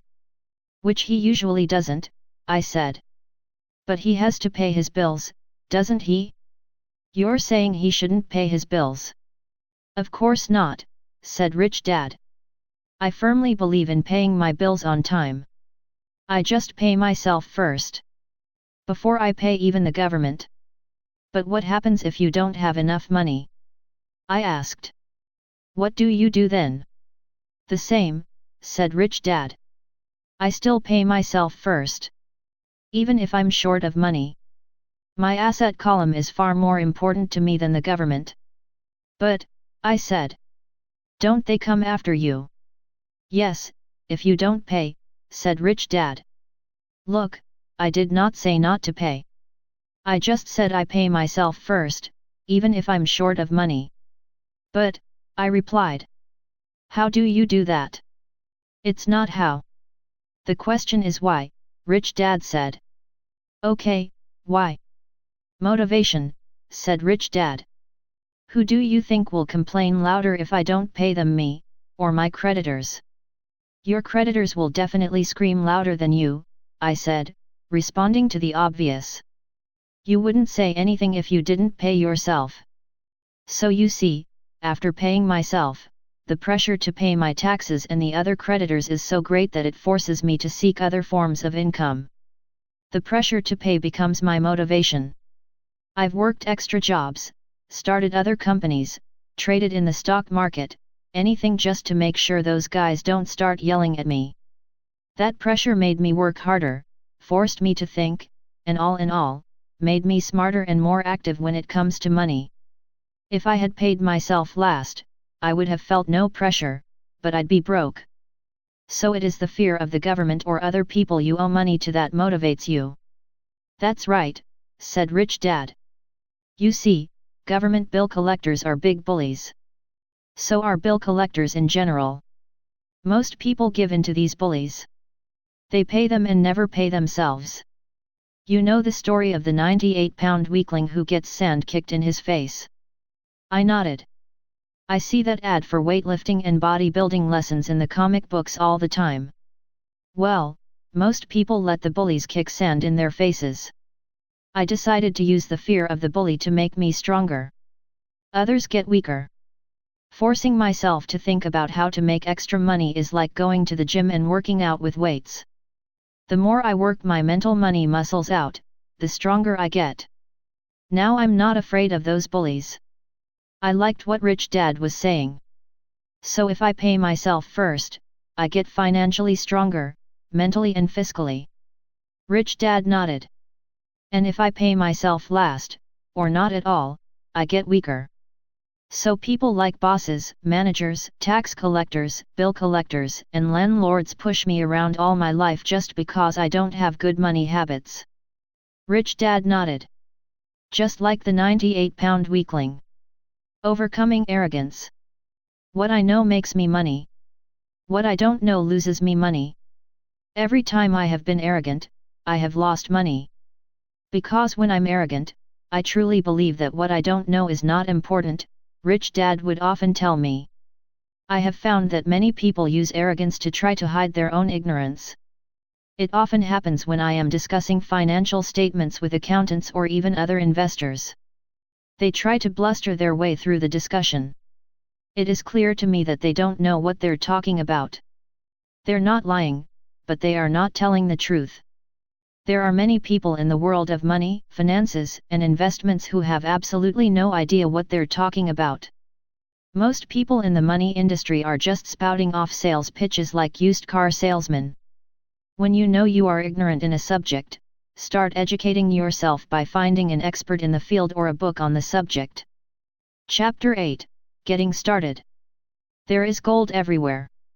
Most people are not trained to see it. I wish I could say acquiring wealth was easy for me, but it wasn't. So in response to the question, how do I start? I offer the thought process I go through on a day-to-day basis. It really is easy to find great deals. I promise you that. It's just like riding a bike. After a little wobbling, it's a piece of cake. But when it comes to money, it takes determination to get through the wobbling. That's a personal thing. To find million-dollar deals of a lifetime requires us to call on our financial genius. I believe that each of us has a financial genius within us. The problem is that our financial genius lies asleep, waiting to be called upon. It lies asleep because our culture has educated us into believing that the love of money is the root of all evil. It has encouraged us to learn a profession so we can work for money, but failed to teach us how to have money work for us.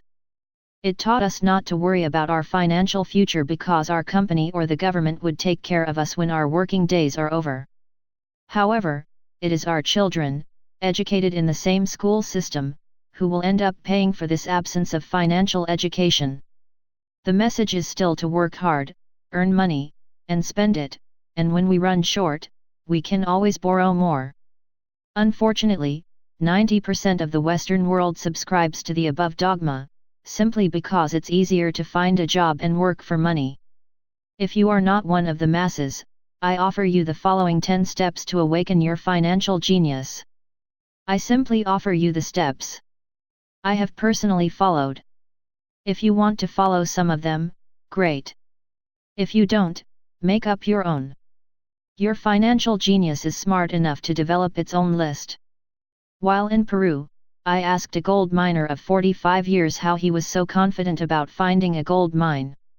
He replied, "There is gold everywhere. Most people are not trained to see it." And I would say that is true. In real estate, I can go out and in a day come up with 4 or 5 great potential deals, while the average person will go out and find nothing, even looking in the same neighborhood. The reason is that they have not taken the time to develop their financial genius. I offer you the following 10 steps as a process to develop your God-given powers, powers over which only you have control. 1. Find a reason greater than reality, the power of spirit. If you ask most people if they would like to be rich or financially free, they would say yes. But then reality sets in. The road seems too long with too many hills to climb. It's easier to just work for money and hand the excess over to your broker. I once met a young woman who had dreams of swimming for the U.S. Olympic team. The reality was that she had to get up every morning at 4 o'clock to swim for 3 hours before going to school. She did not party with her friends on Saturday night. She had to study and keep her grades up, just like everyone else. When I asked her what fueled her superhuman ambition and sacrifice, she simply said, "I do it for myself and the people I love. It's love that gets me over the hurdles and sacrifices." A reason or a purpose is a combination of wants and don't wants. When people ask me what my reason for wanting to be rich is, I tell them that it is a combination of deep emotional wants and don't wants. I will list a few. First, the don't wants, for they create the wants. I don't want to work all my life. I don't want what my parents aspired for, which was job security and a house in the suburbs. I don't like being an employee. I hated that my dad always missed my football games because he was so busy working on his career. I hated it when my dad worked hard all his life and the government took most of what he worked for at his death. He could not even pass on what he worked so hard for when he died. The rich don't do that. They work hard and pass it on to their children. Now the wants. I want to be free to travel the world and live in the lifestyle I love. I want to be young when I do this. I want to simply be free. I want control over my time and my life. I want money to work for me. Those are my deep-seated emotional reasons. What are yours? If they are not strong enough, then the reality of the road ahead may be greater than your reasons.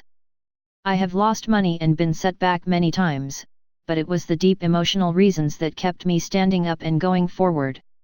I wanted to be free by age 40, but it took me until I was 47, with many learning experiences along the way.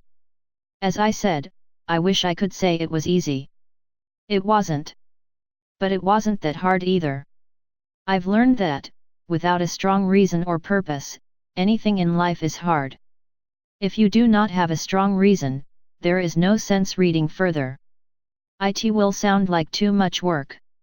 To make daily choices, the power of choice. Choice is the main reason people want to live in a free country. We want the power to choose. Financially, with every dollar we get in our hands, we hold the power to choose our future, to be rich, poor, or middle class. Our spending habits reflect who we are. Poor people simply have poor spending habits. The benefit I had as a boy was that I loved playing Monopoly constantly. Nobody told me Monopoly was only for kids, so I just kept playing the game as an adult. I also had a rich dad who pointed out to me the difference between an asset and a liability. So a long time ago, as a little boy, I chose to be rich, and I knew that all I had to do was learn to acquire assets, real assets. My best friend, Mike, had an asset column handed to him, but he still had to choose to learn to keep it. Many rich families lose their assets in the next generation simply because there was no one trained to be a good steward over their assets. Most people choose not to be rich. For 90% of the population, being rich is too much of a hassle. So they invent sayings that go, "I'm not interested in money. I'll never be rich. I don't have to worry. I'm still young. When I make some money, then I'll think about my future. My husband/wife handles the finances." The problem with those statements is that they rob the person who chooses to think such thoughts of two things. One is time, which is your most precious asset. The second is learning. Having no money should not be an excuse to not learn. But that is a choice we all make daily, the choice of what we do with our time, our money, and what we put in our heads. That is the power of choice. All of us have choice. I just choose to be rich, and I make that choice every day. Invest first in education. In reality, the only real asset you have is your mind, the most powerful tool we have dominion over.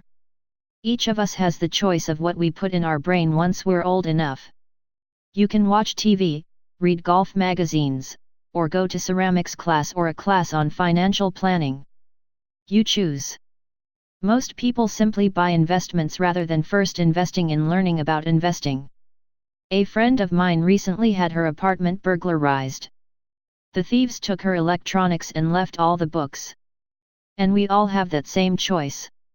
90% of the population buys TV sets, and only about 10% buy business books. So what do? I go to seminars. I like it when they are at least 2 days long because I like to immerse myself in a subject. In 1973, I was watching this guy on TV who was advertising a 3-day seminar on how to buy real estate for nothing down.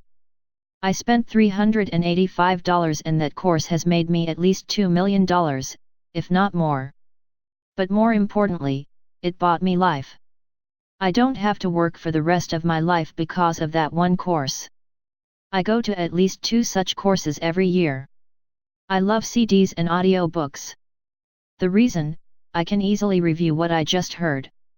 I was listening to an investor say something I completely disagreed with. Instead of becoming arrogant and critical, I simply listened to that 5-minute stretch at least 20 times, maybe more. But suddenly, by keeping my mind open, I understood why he said what he said. It was like magic. I felt like I had a window into the mind of one of the greatest investors of our time. I gained tremendous insight into the vast resources of his education and experience.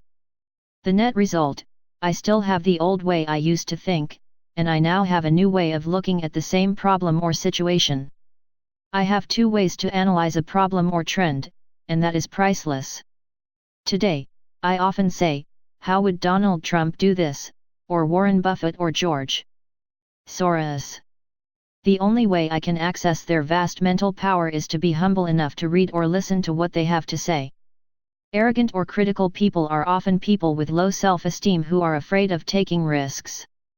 That's because, if you learn something new, you are then required to make mistakes in order to fully understand what you have learned.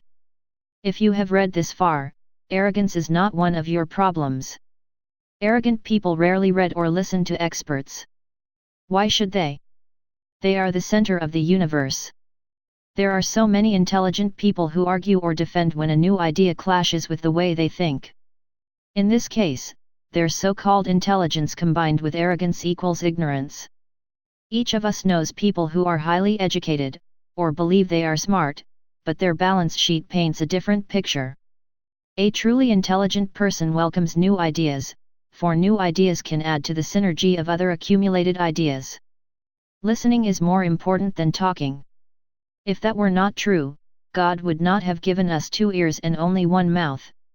Too many people think with their mouth instead of listening in order to absorb new ideas and possibilities.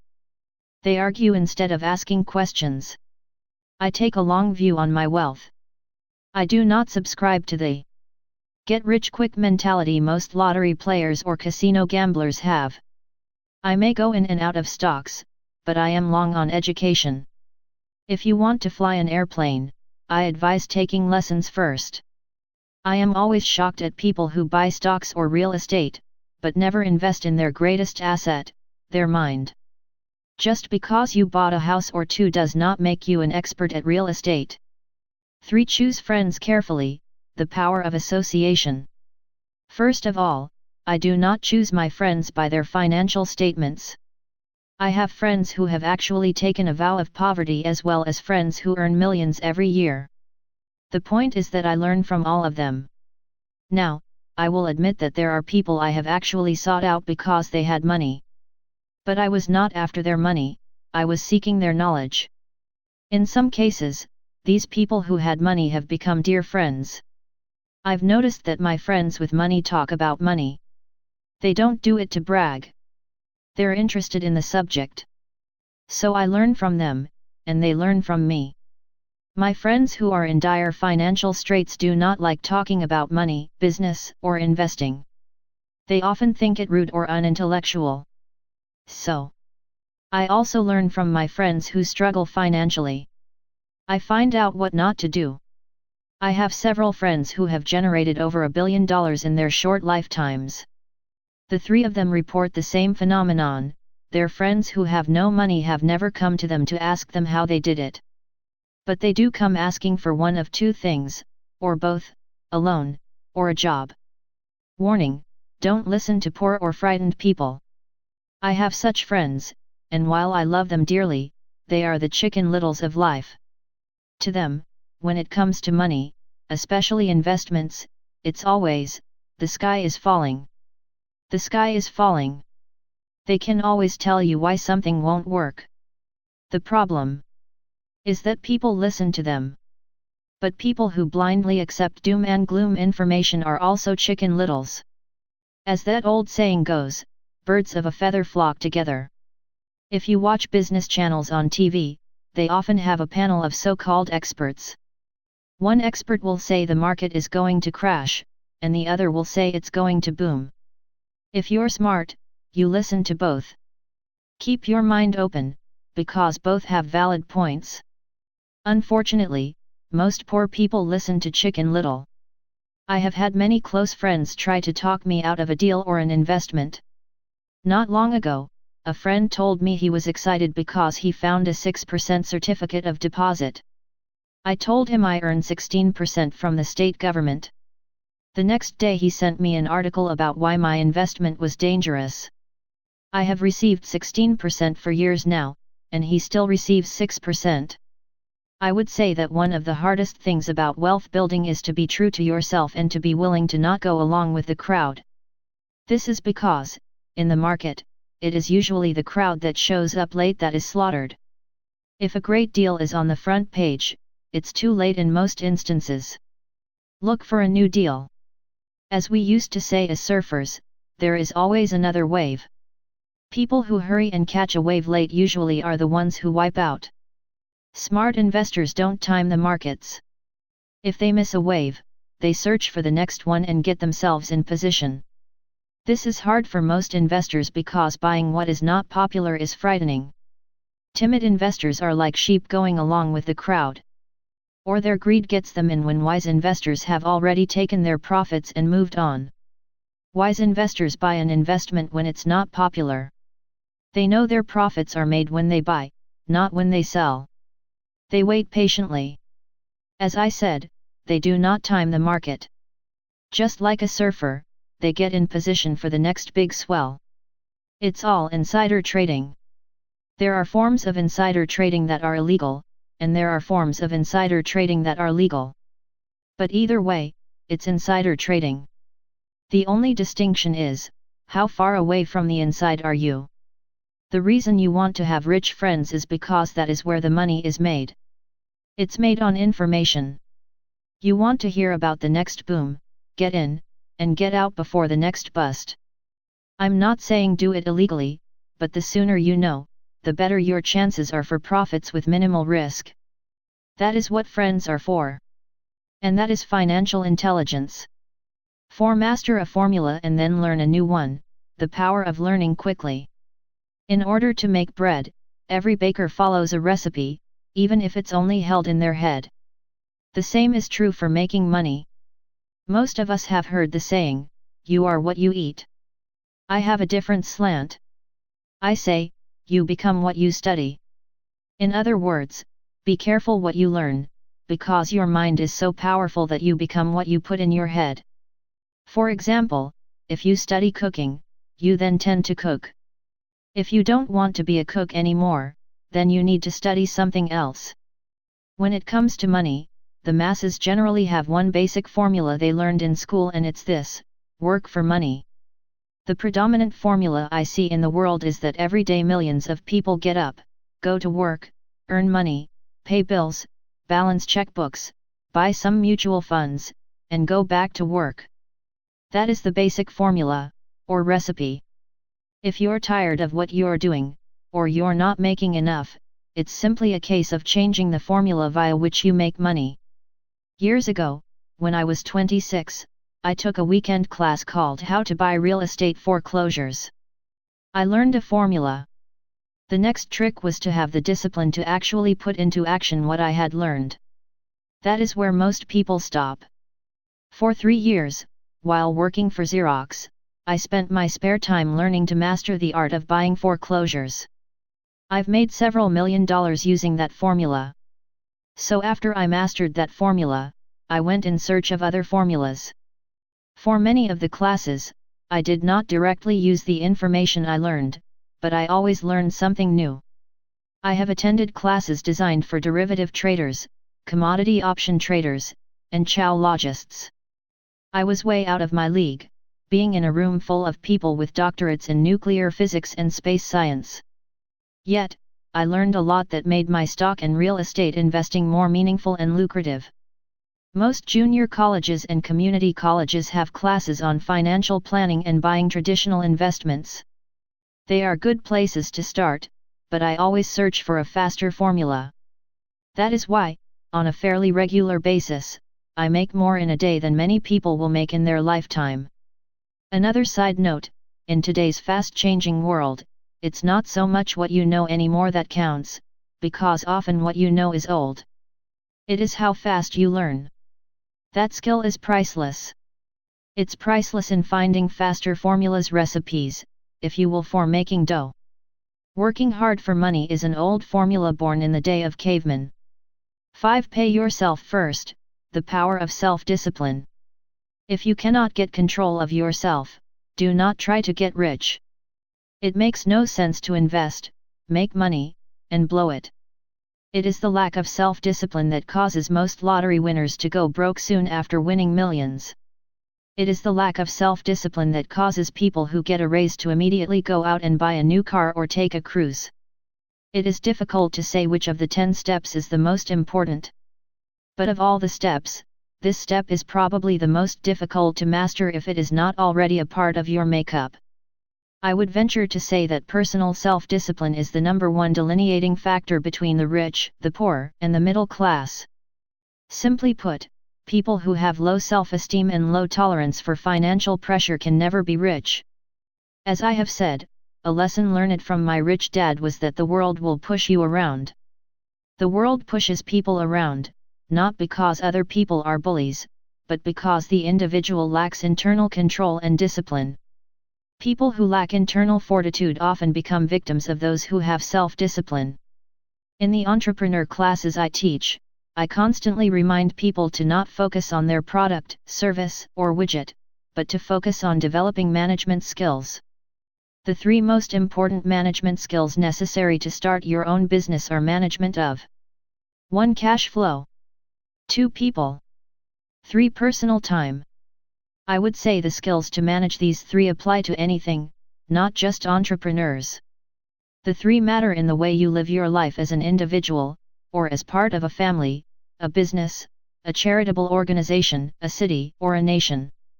Each of these skills is enhanced by the mastery of self-discipline. I do not take the saying, "Pay yourself first," lightly. The statement, "Pay yourself first," comes from George Clason's book, The Richest Man in Babylon. Millions of copies have been sold. But while millions of people freely repeat that powerful statement, few follow the advice. As I said, financial literacy allows one to read numbers, and numbers tell the story. By looking at a person's income statement and balance sheet, I can readily see if people who spout the words, "Pay yourself first," actually practice what they preach. Now I can hear the howls from those of you who sincerely believe in paying your bills first. And I can hear all the responsible people who pay their bills on time. I am not saying be irresponsible and not pay your bills. All I am saying is do what the book says, which is, pay yourself first. If you can truly begin to understand the power of cash flow, you will soon realize why 90% of people work hard all their lives and need government support like Social Security when they are no longer able to work. Kim and I have had many bookkeepers, accountants, and bankers who have had a major problem with this way of looking at it, pay yourself first. The reason is that these financial professionals actually do what the masses do, they pay themselves last. There have been times in my life when, for whatever reason, cash flow was far less than my bills. I still paid myself first. My accountant and bookkeeper screamed in panic, "They're going to come after you.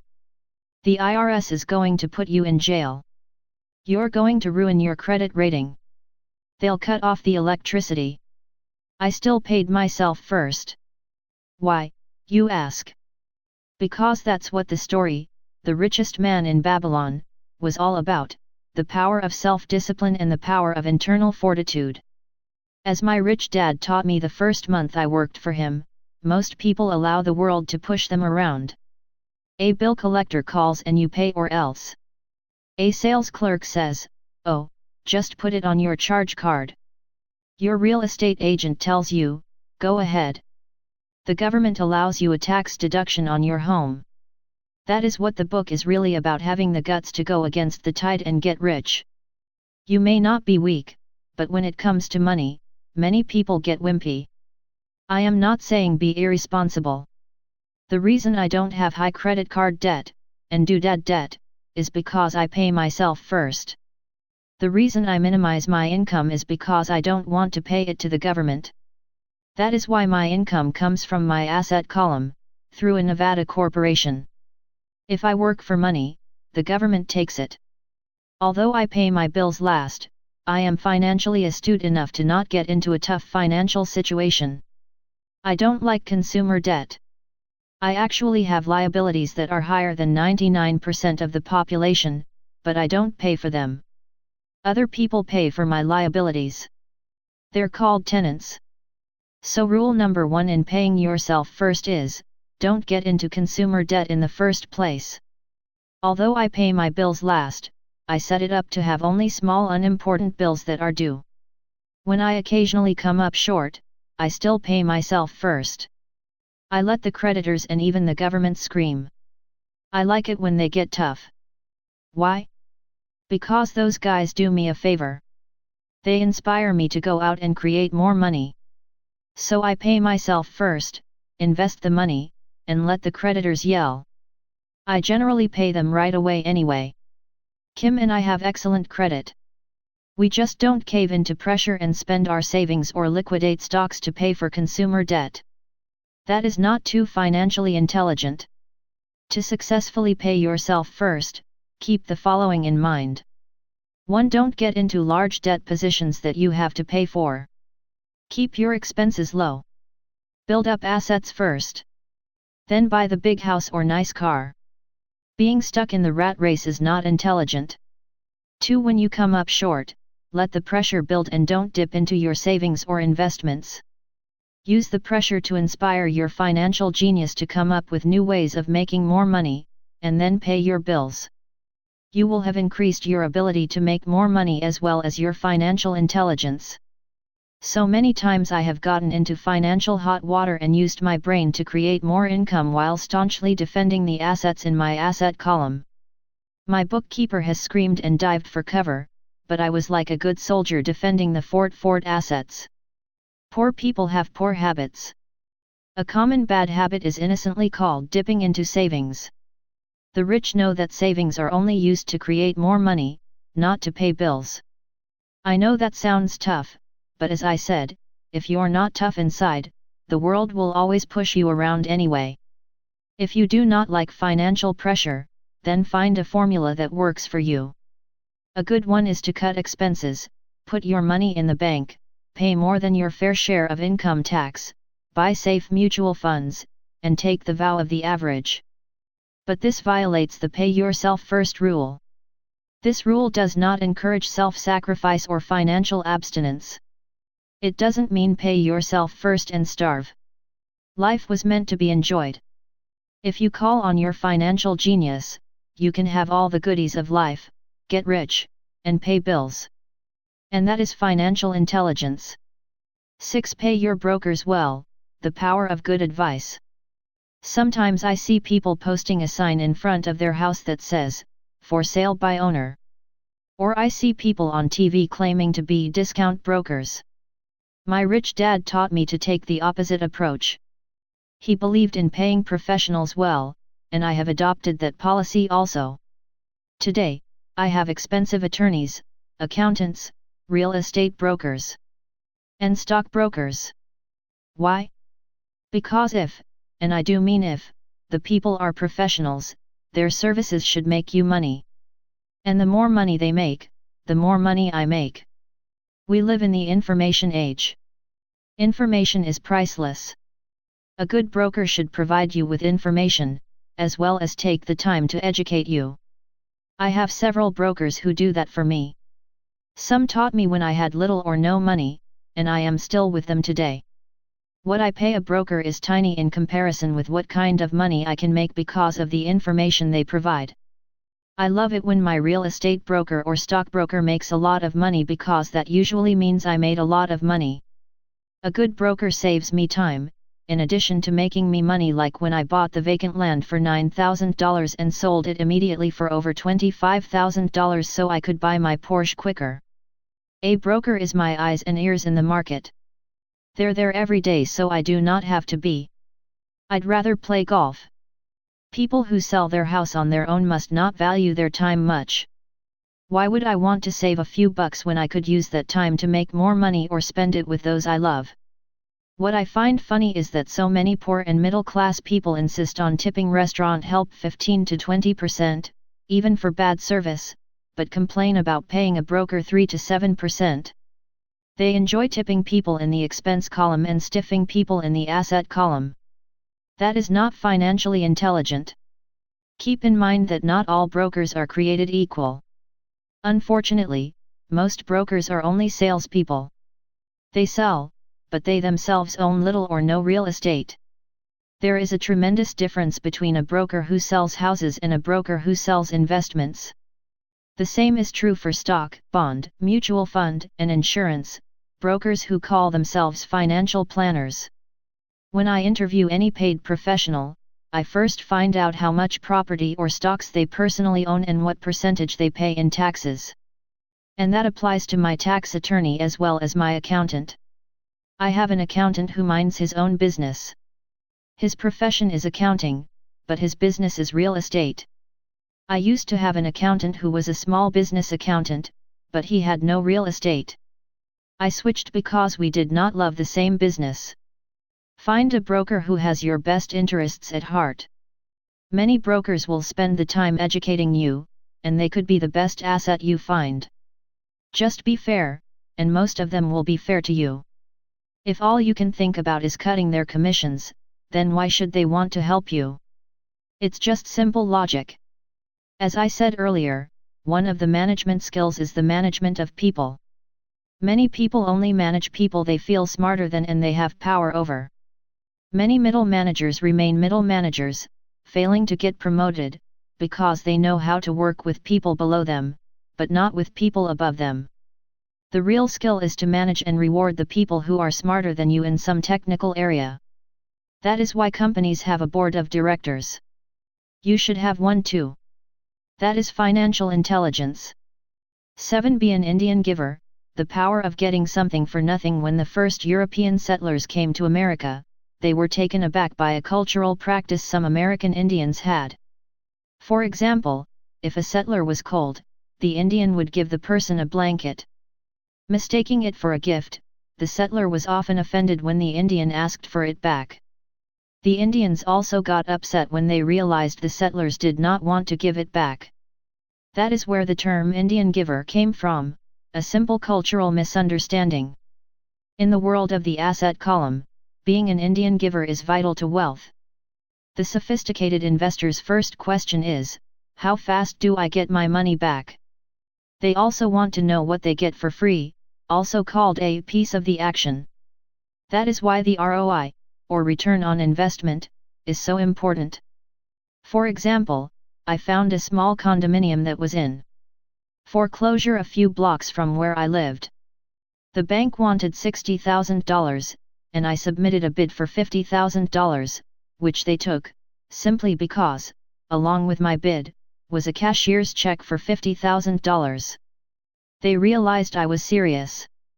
Most investors would say, "Aren't you tying up a lot of cash? Would it not be better to get a loan on it?" The answer is, not in this case.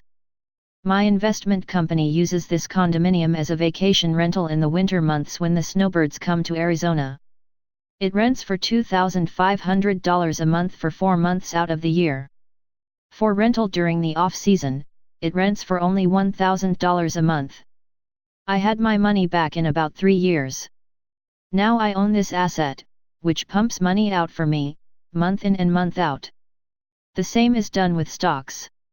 Frequently, my broker calls and recommends I move a sizable amount of money into the stock of a company that he feels is just about to make a move that will add value to the stock, like announcing a new product. I will move my money in for a week to a month while the stock moves up. Then I pull my initial dollar amount out, and stop worrying about the fluctuations of the market, because my initial money is back and ready to work on another asset. So my money goes in, and then it comes out, and I own an asset that was technically free. True, I have lost money on many occasions, but I only play with money I can afford to lose. I would say, on an average 10 investments, I hit home runs on 2 or 3, while 5 or 6 do nothing, and I lose on 2 or 3. But I limit my losses to only the money I have in at that time. People who hate risk put their money in the bank. In the long run, safe savings are better than no savings. But it takes a long time to get your money back and, in most instances, you don't get anything for free with it. On every one of my investments, there must be an upside, something for free like a condominium, a mini storage, a piece of free land, a house, stock shares, or an office building. And there must be limited risk, or a low-risk idea. There are books devoted entirely to this subject, so I will not talk about it here. Ray Kroc, of McDonald's fame, sold hamburger franchises, not because he loved hamburgers, but because he wanted the real estate under the franchise for free. So wise investors must look at more than ROI. They look at the assets they get for free once they get their money back. That is financial intelligence. 8. Use assets to buy luxuries, the power of focus. A friend's child has been developing a nasty habit of burning a hole in his pocket. Just 16, he wanted his own car. The excuse: all his friends' parents gave their kids cars. The child wanted to go into his savings and use it for a down payment. That was when his father called me and then came to see me. Do you think I should let him do it, or should I just buy him a car?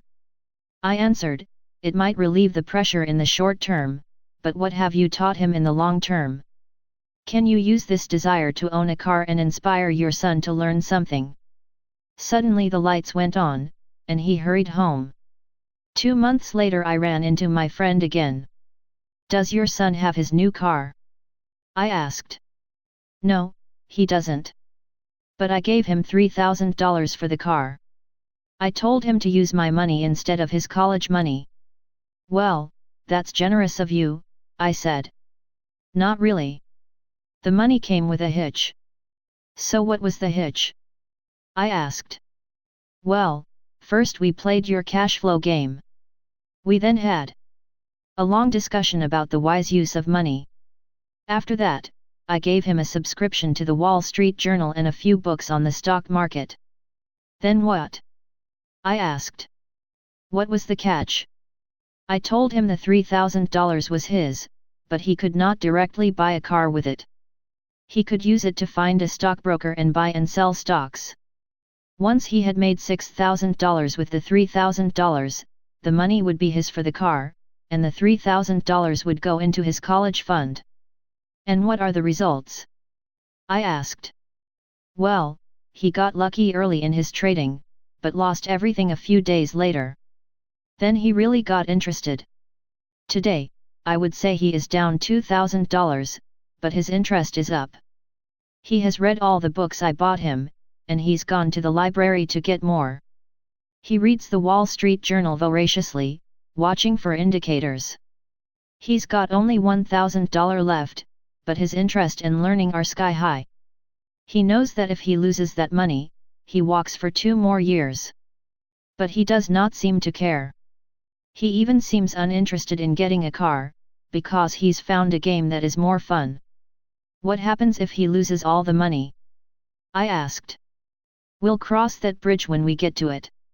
I'd rather have him lose everything now than wait till he's our age to risk losing everything. And besides, that is the best $3,000 I've ever spent on his education. What he is learning will serve him for life, and he seems to have gained a new respect for the power of money. As I said earlier, if a person cannot master the power of self-discipline, it is best not to try to get rich. I say this because, although the process of developing cash flow from an asset column is easy in theory, what's hard is the mental fortitude to direct money to the correct use. Due to external temptations, it is much easier in today's consumer world to simply blow money out the expense column. With weak mental fortitude, that money flows into the paths of least resistance. That is the cause of poverty and financial struggle. The following example illustrates the financial intelligence needed to direct money to make more money. If we give 100 people $10,000 at the start of the year, I believe that at the end of the year, 80 would have nothing left. In fact, many would have created greater debt by making a down payment on a new car, refrigerator, electronics, or a holiday. 16 would have increased that $10,000 by 5 to 10%. 4 would have increased it to $20,000 or into the millions. We go to school to learn a profession so we can work for money. It is my opinion that it's just as important to learn how to have money work for you. I love my luxuries as much as anyone else. The difference is I don't buy them on credit. It's the keep up with the Joneses trap. When I wanted to buy a Porsche, the easy road would have been to call my banker and get a loan. Instead of choosing to focus in the liability column, I chose to focus in the asset column. As a habit, I use my desire to consume to inspire and motivate my financial genius to invest. Too often today, we focus on borrowing money to get the things we want instead of focusing on creating money. One is easier in the short term, but harder in the long term. It's a bad habit that we as individuals, and as a nation, have gotten into. Remember, the easy road often becomes hard, and the hard road often becomes easy. The earlier you can train yourself and those you love to be masters of money, the better. Money is a powerful force. Unfortunately, people use the power of money against themselves. If your financial intelligence is low, money will run all over you. It will be smarter than you. If money is smarter than you will work for it all your life. To be the master of money, you need to be smarter than it. Then money will do as it is told. It will obey you. Instead of being a slave to it, you will be the master of it. That is financial intelligence. 9. Choose heroes, the power of myth. When I was a kid, I greatly admired Willie Mays, Hank Aaron, and Yogi Berra. They were my heroes, and I wanted to be just like them.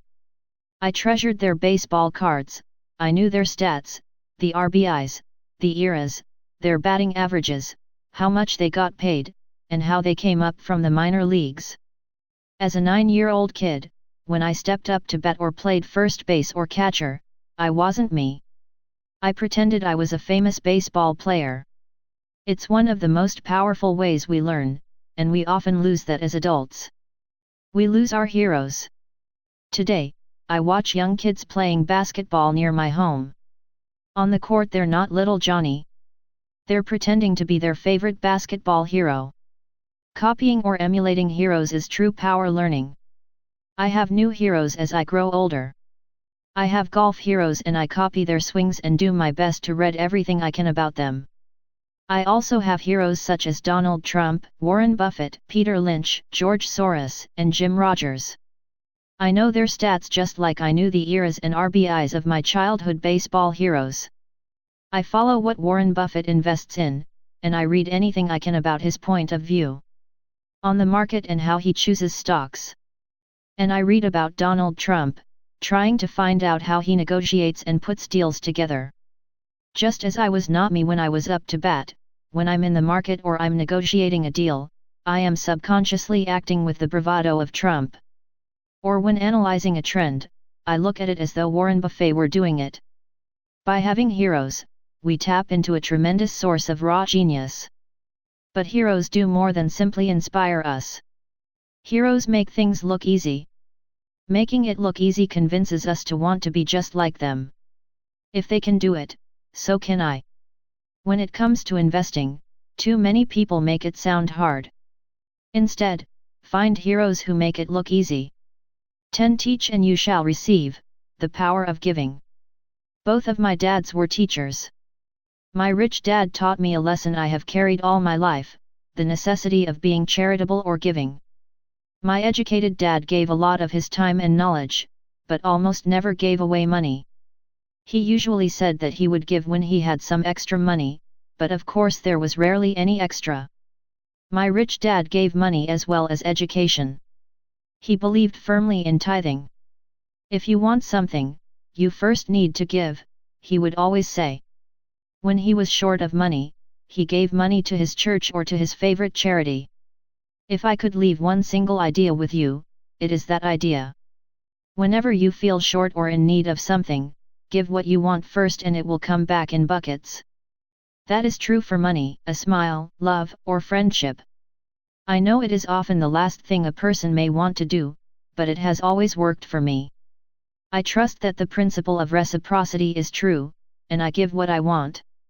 I want money, so I give money, and it comes back in multiples.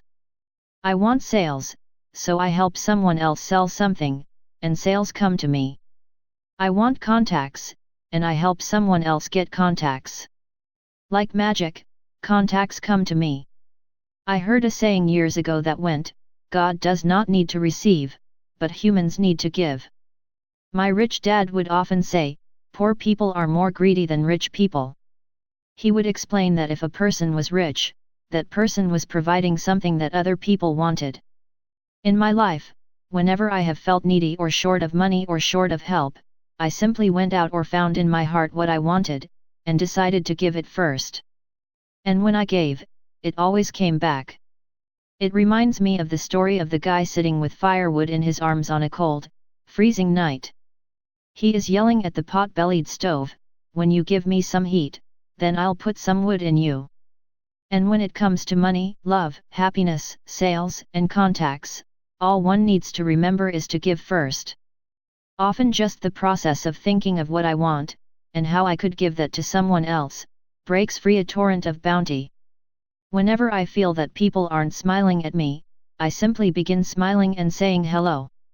Like magic, the next thing I know I'm surrounded by smiling people.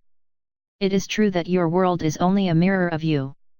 So that's why I say, teach, and you shall receive. I have found that the more I teach those who want to learn, the more I learn. If you want to learn about money, teach it to someone else. A torrent of new ideas and finer distinctions will come in. There are times when I have given and nothing has come back, or what I have received is not what I wanted. But upon closer inspection and soul searching, I was often giving to receive in those instances, instead of giving for the joy that giving itself brings. My dad taught teachers, and he became a master teacher. My rich dad always taught young people his way of doing business. In retrospect, it was their generosity with what they knew that made them smarter. There are powers in this world that are much smarter than we are. You can get there on your own, but it's easier with the help of the powers that be. You only need to be generous with what you have. Chapter 9, Still Want More? Here are some to-dos. Many people may not be satisfied with my 10 steps. They see them more as philosophies than actions. I think understanding the philosophy is just as important as the action. There are many people who want to do instead of think, and then there are people who think but do not do. I would say that I am both. I love new ideas, and I love action. So for those who want a to-do list on how to get started, I will share with you some of the things I do, in abbreviated form. Stop doing what you're doing. In other words, take a break and assess what is working and what is not working.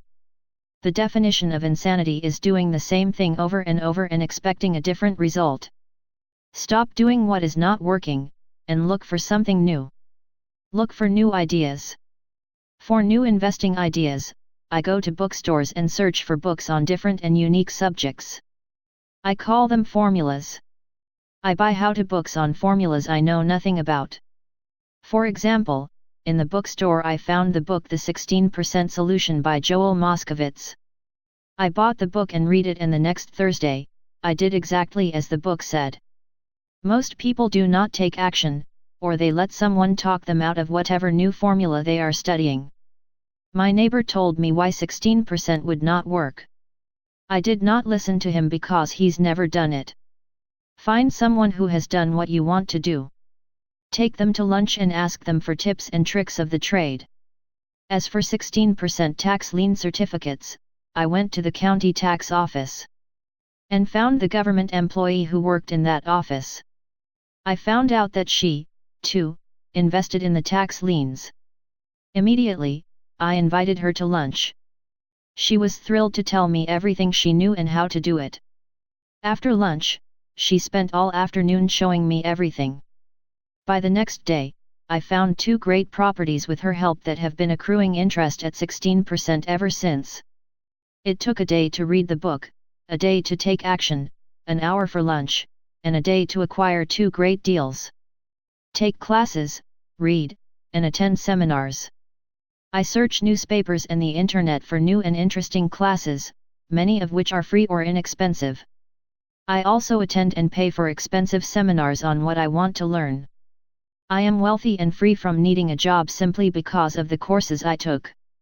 I have friends who did not take those classes who told me I was wasting my money, and yet they're still at the same job. Make lots of offers. When I want a piece of real estate, I look at many properties and generally write an offer. If you don't know what the right offer is, neither do I. That is the job of the real estate agent. They make the offers. I do as little work as possible. A friend wanted me to show her how to buy apartment houses. So one Saturday she, her agent, and I went and looked at 6 apartment houses. 4 were dogs, but 2 were good. I said to write offers on all 6, offering half of what the owners asked for. She and the agent nearly had heart attacks. They thought it was rude, and would offend the sellers, but I really don't think the agent wanted to work that hard. So they did nothing and went on looking for a better deal. No offers were ever made, and that person is still looking for the right deal at the right price. Well, you don't know what the right price is until you have a second party who wants to deal. Most sellers ask too much. It is rare that a seller asks a price that is less than something is worth. Moral of the story: make offers. People who are not investors have no idea what it feels like to try to sell something. I have had a piece of real estate that I wanted to sell for months. I would have welcomed any offer. They could have offered me 10 pigs, and I would have been happy not at the offer, but just because someone was interested. I would have countered, maybe for a pig farm in exchange. But that's how the game works. The game of buying and selling is fun. Keep that in mind. It's fun and only a game. Make offers. Someone might say yes. I always make offers with escape clauses. In real estate, I make an offer with language that details subject to contingencies, such as the approval of a business partner. Never specify who the business partner is. Most people don't know that my partner is my cat. If they accept the offer, and I don't want the deal, I call home and speak to my cat. I make this ridiculous statement to illustrate how absurdly easy and simple the game is. So many people make things too difficult and take it too seriously. Finding a good deal, the right business, the right people, the right investors, or whatever is just like dating. You must go to the market and talk to a lot of people, make a lot of offers, counter offers, negotiate, reject, and accept. I know single people who sit at home and wait for the phone to ring, but it's better to go to the market, even if it's only the supermarket. Search, offer, reject, negotiate, and accept are all parts of the process of almost everything in life. Jog, walk, or drive a certain area once a month for 10 minutes. I have found some of my best real estate investments doing this.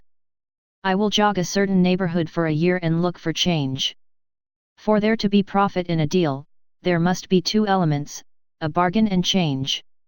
There are lots of bargains, but it's change that turns a bargain into a profitable opportunity. So when I jog a neighborhood I might like to invest in. It is the repetition that causes me to notice slight differences. I notice real estate signs that are up for a long time. That means the seller might be more agreeable to deal. I watch for moving trucks going in or out. I stop and talk to the drivers. I talk to the postal carriers. It's amazing how much information they acquire about an area. I find a bad area, especially an area that the news has scared everyone away from. I drive it for sometimes a year waiting for signs of something changing for the better. I talk to retailers, especially new ones, and find out why they're moving in. It takes only a few minutes a month, and I do it while doing something else, like exercising, or going to and from the store. Shop for bargains in all markets. Consumers will always be poor.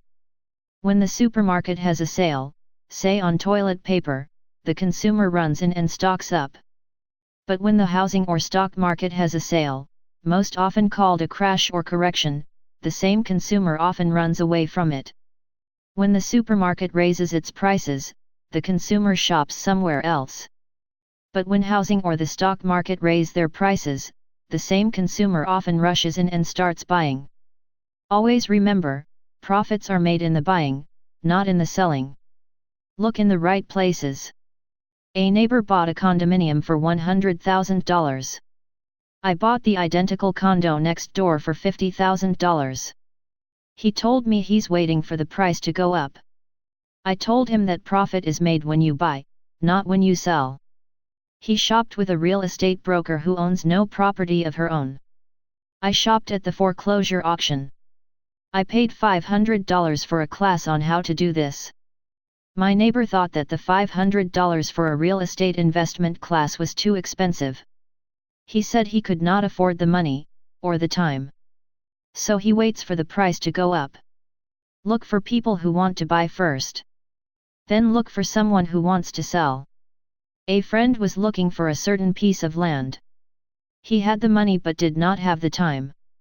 I found a large piece of land, larger than what my friend wanted to buy, tied it up with an option, called my friend, and he said he wanted a piece of it. So I sold the piece to him and then bought the land. I kept the remaining land as mine for free. Moral of the story: buy the pie, and cut it in pieces. Most people look for what they can afford, so they look too small. They buy only a piece of the pie, so they end up paying more for less. Small thinkers don't get the big breaks. If you want to get richer, think big. Think big. Retailers love giving volume discounts, simply because most business people love big spenders. So even if you're small, you can always think big. When my company was in the market for computers, I called several friends and asked them if they were ready to buy also. We then went to different dealers and negotiated a great deal because we wanted to buy so many. I have done the same with stocks. Small people remain small because they think small, act alone, or don't act all. Learn from history. All the big companies on the stock exchange started out as small companies. Colonel Sanders did not get rich until after he lost everything in his 60s. Bill Gates was one of the richest men in the world before he was 30. Action always beats inaction. These are just a few of the things I have done and continue to do to recognize opportunities. The important words are have done and do. As repeated many times throughout the book, you must take action before you can receive the financial rewards. Act now. Final thoughts. I would like to share some final thoughts with you. The main reason I wrote this book, and the reason it has remained a bestseller since 2000, was to share insights into how increased financial intelligence can be used to solve many of life's common problems. Without financial training, we all too often use the standard formulas to get through life: work hard, save, borrow, and pay excessive taxes. Today, more than ever, we need better information. I use the following story as an example of a financial problem that confronts many young families today. How do you afford a good education for your children and provide for your own retirement? It requires using financial intelligence instead of hard work. A friend of mine was griping one day about how hard it was to save money for his 4 children's college educations. He was putting $300 away in a college fund each month and had so far accumulated only about $12,000. He had about 12 more years to save for college since his oldest child was then 6 years old. At the time, the real estate market in Phoenix was terrible. People were giving houses away. I suggested to my friend that he buy a house with some of the money in his college fund. The idea intrigued him, and we began to discuss the possibility. His primary concern was that he did not have credit with the bank to buy another house since he was so overextended. I assured him that there were other ways to finance a property rather than through the bank. We looked for a house for 2 weeks, a house that would fit all our criteria. There were plenty to choose from, so shopping was fun. Finally, we found a 3-bedroom, 2-bath home in a prime neighborhood.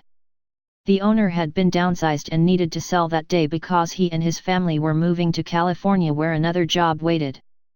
The owner wanted $102,000, but we offered only $79,000. He took it immediately and agreed to carry back the loan with a 10% down payment.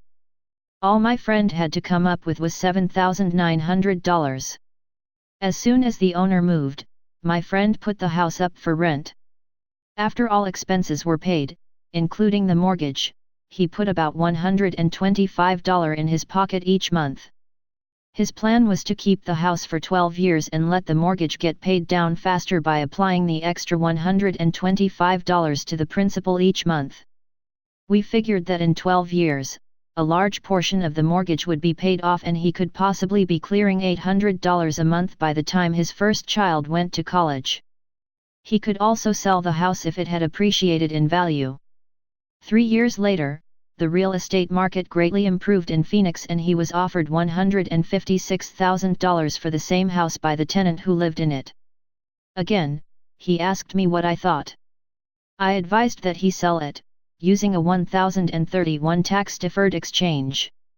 Suddenly, he had nearly $80,000 to operate with. I called another friend in Austin, Texas, who then moved this tax-deferred capital gain into a mini storage facility. Within 3 months, he began receiving checks for a little less than $1,000 a month, which he then poured back into the college fund. A couple of years later, the mini warehouse sold, and he received a check for nearly $330,000 as proceeds from the sale. He rolled those funds into a new project that would now generate over $3,000 a month in income, again, going into the college fund.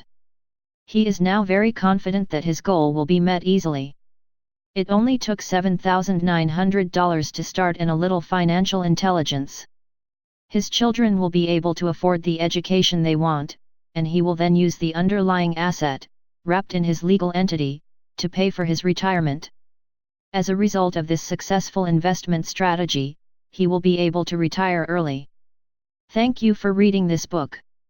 I hope it has provided some insights into utilizing the power of money to work for you.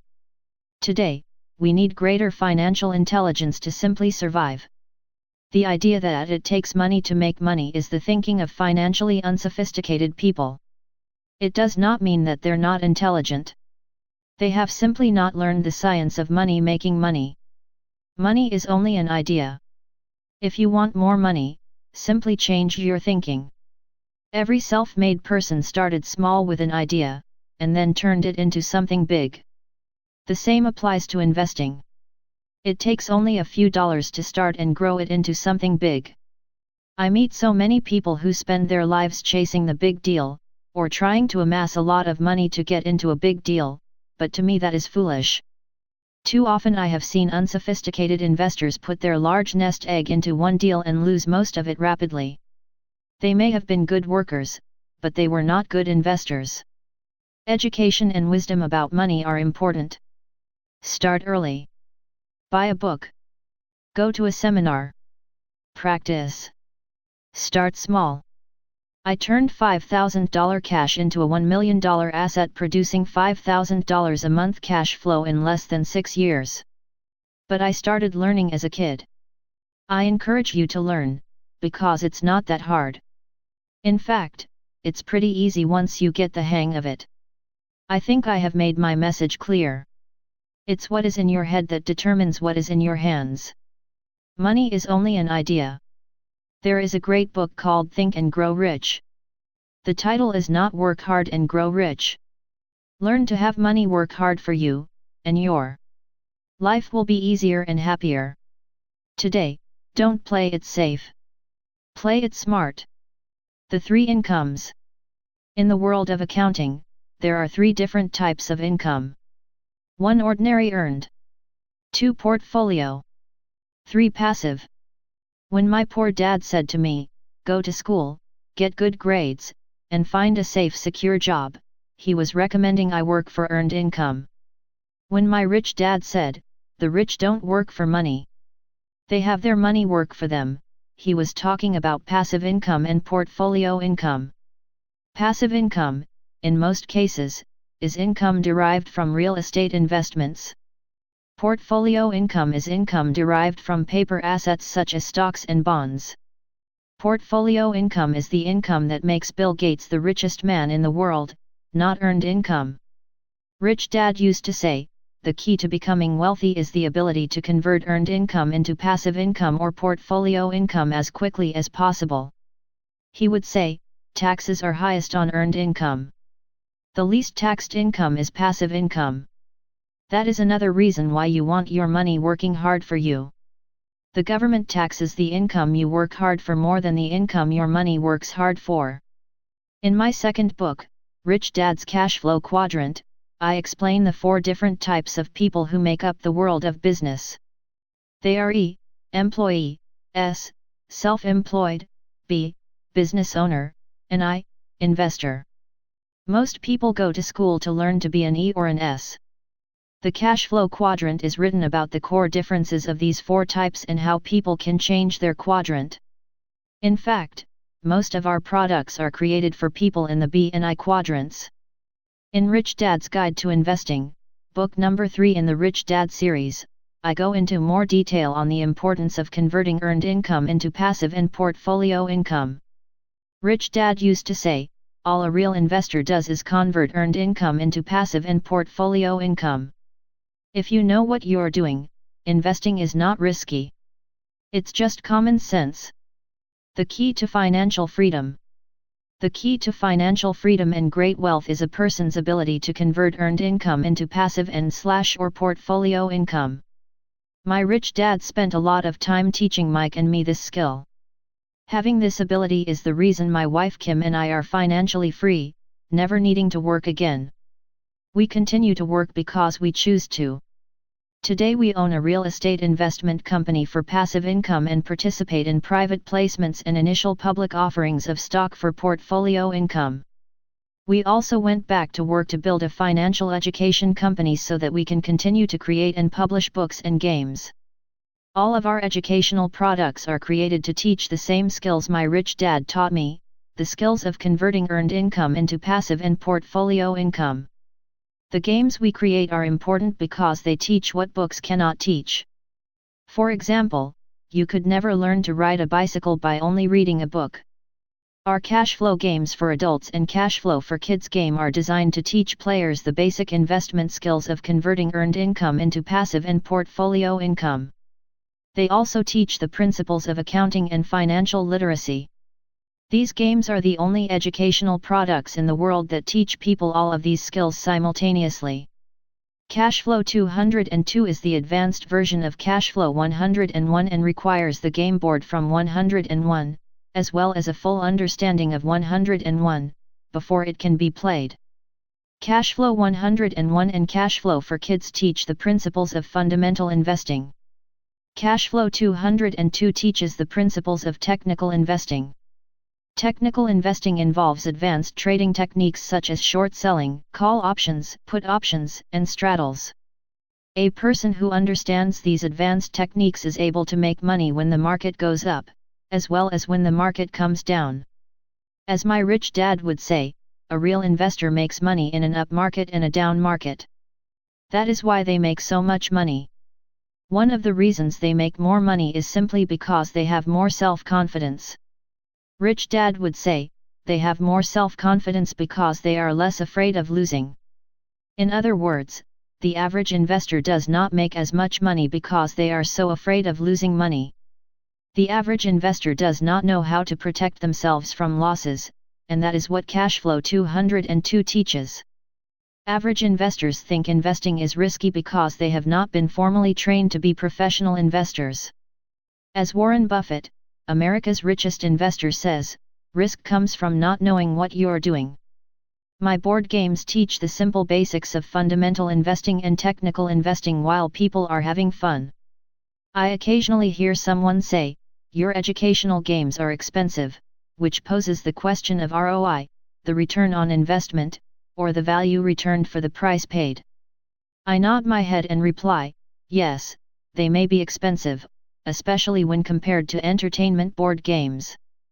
But my games are not as expensive as a college education, working hard all your life for earned income, paying excessive taxes, and then living in terror of losing all of your money in the investment markets. When someone walks away mumbling about the price, I can hear my rich dad saying, if you want to be rich, you must know what kind of income to work hard for, how to keep it, and how to protect it from loss. That is the key to great wealth. Rich Dad would also say, if you do not understand the differences in those 3 incomes and do not learn the skills on how to acquire and protect those incomes, you will probably spend your life earning less than you could and working harder than you should. My poor dad thought a good education, a good job, and years of hard work were all you needed to be successful. My rich dad also thought a good education was important. But to him it was also important that Mike and I know the differences in the three incomes and what kind of income to work hard for. To him, that was basic financial education. Knowing the differences in the three incomes and learning the investment skills of how to acquire the different incomes is basic education for anyone who strives to acquire great wealth and achieve financial freedom, a special kind of freedom that only a few will ever know. As Rich Dad states in lesson number 1, the rich do not work for money. They know how to have money work hard for them.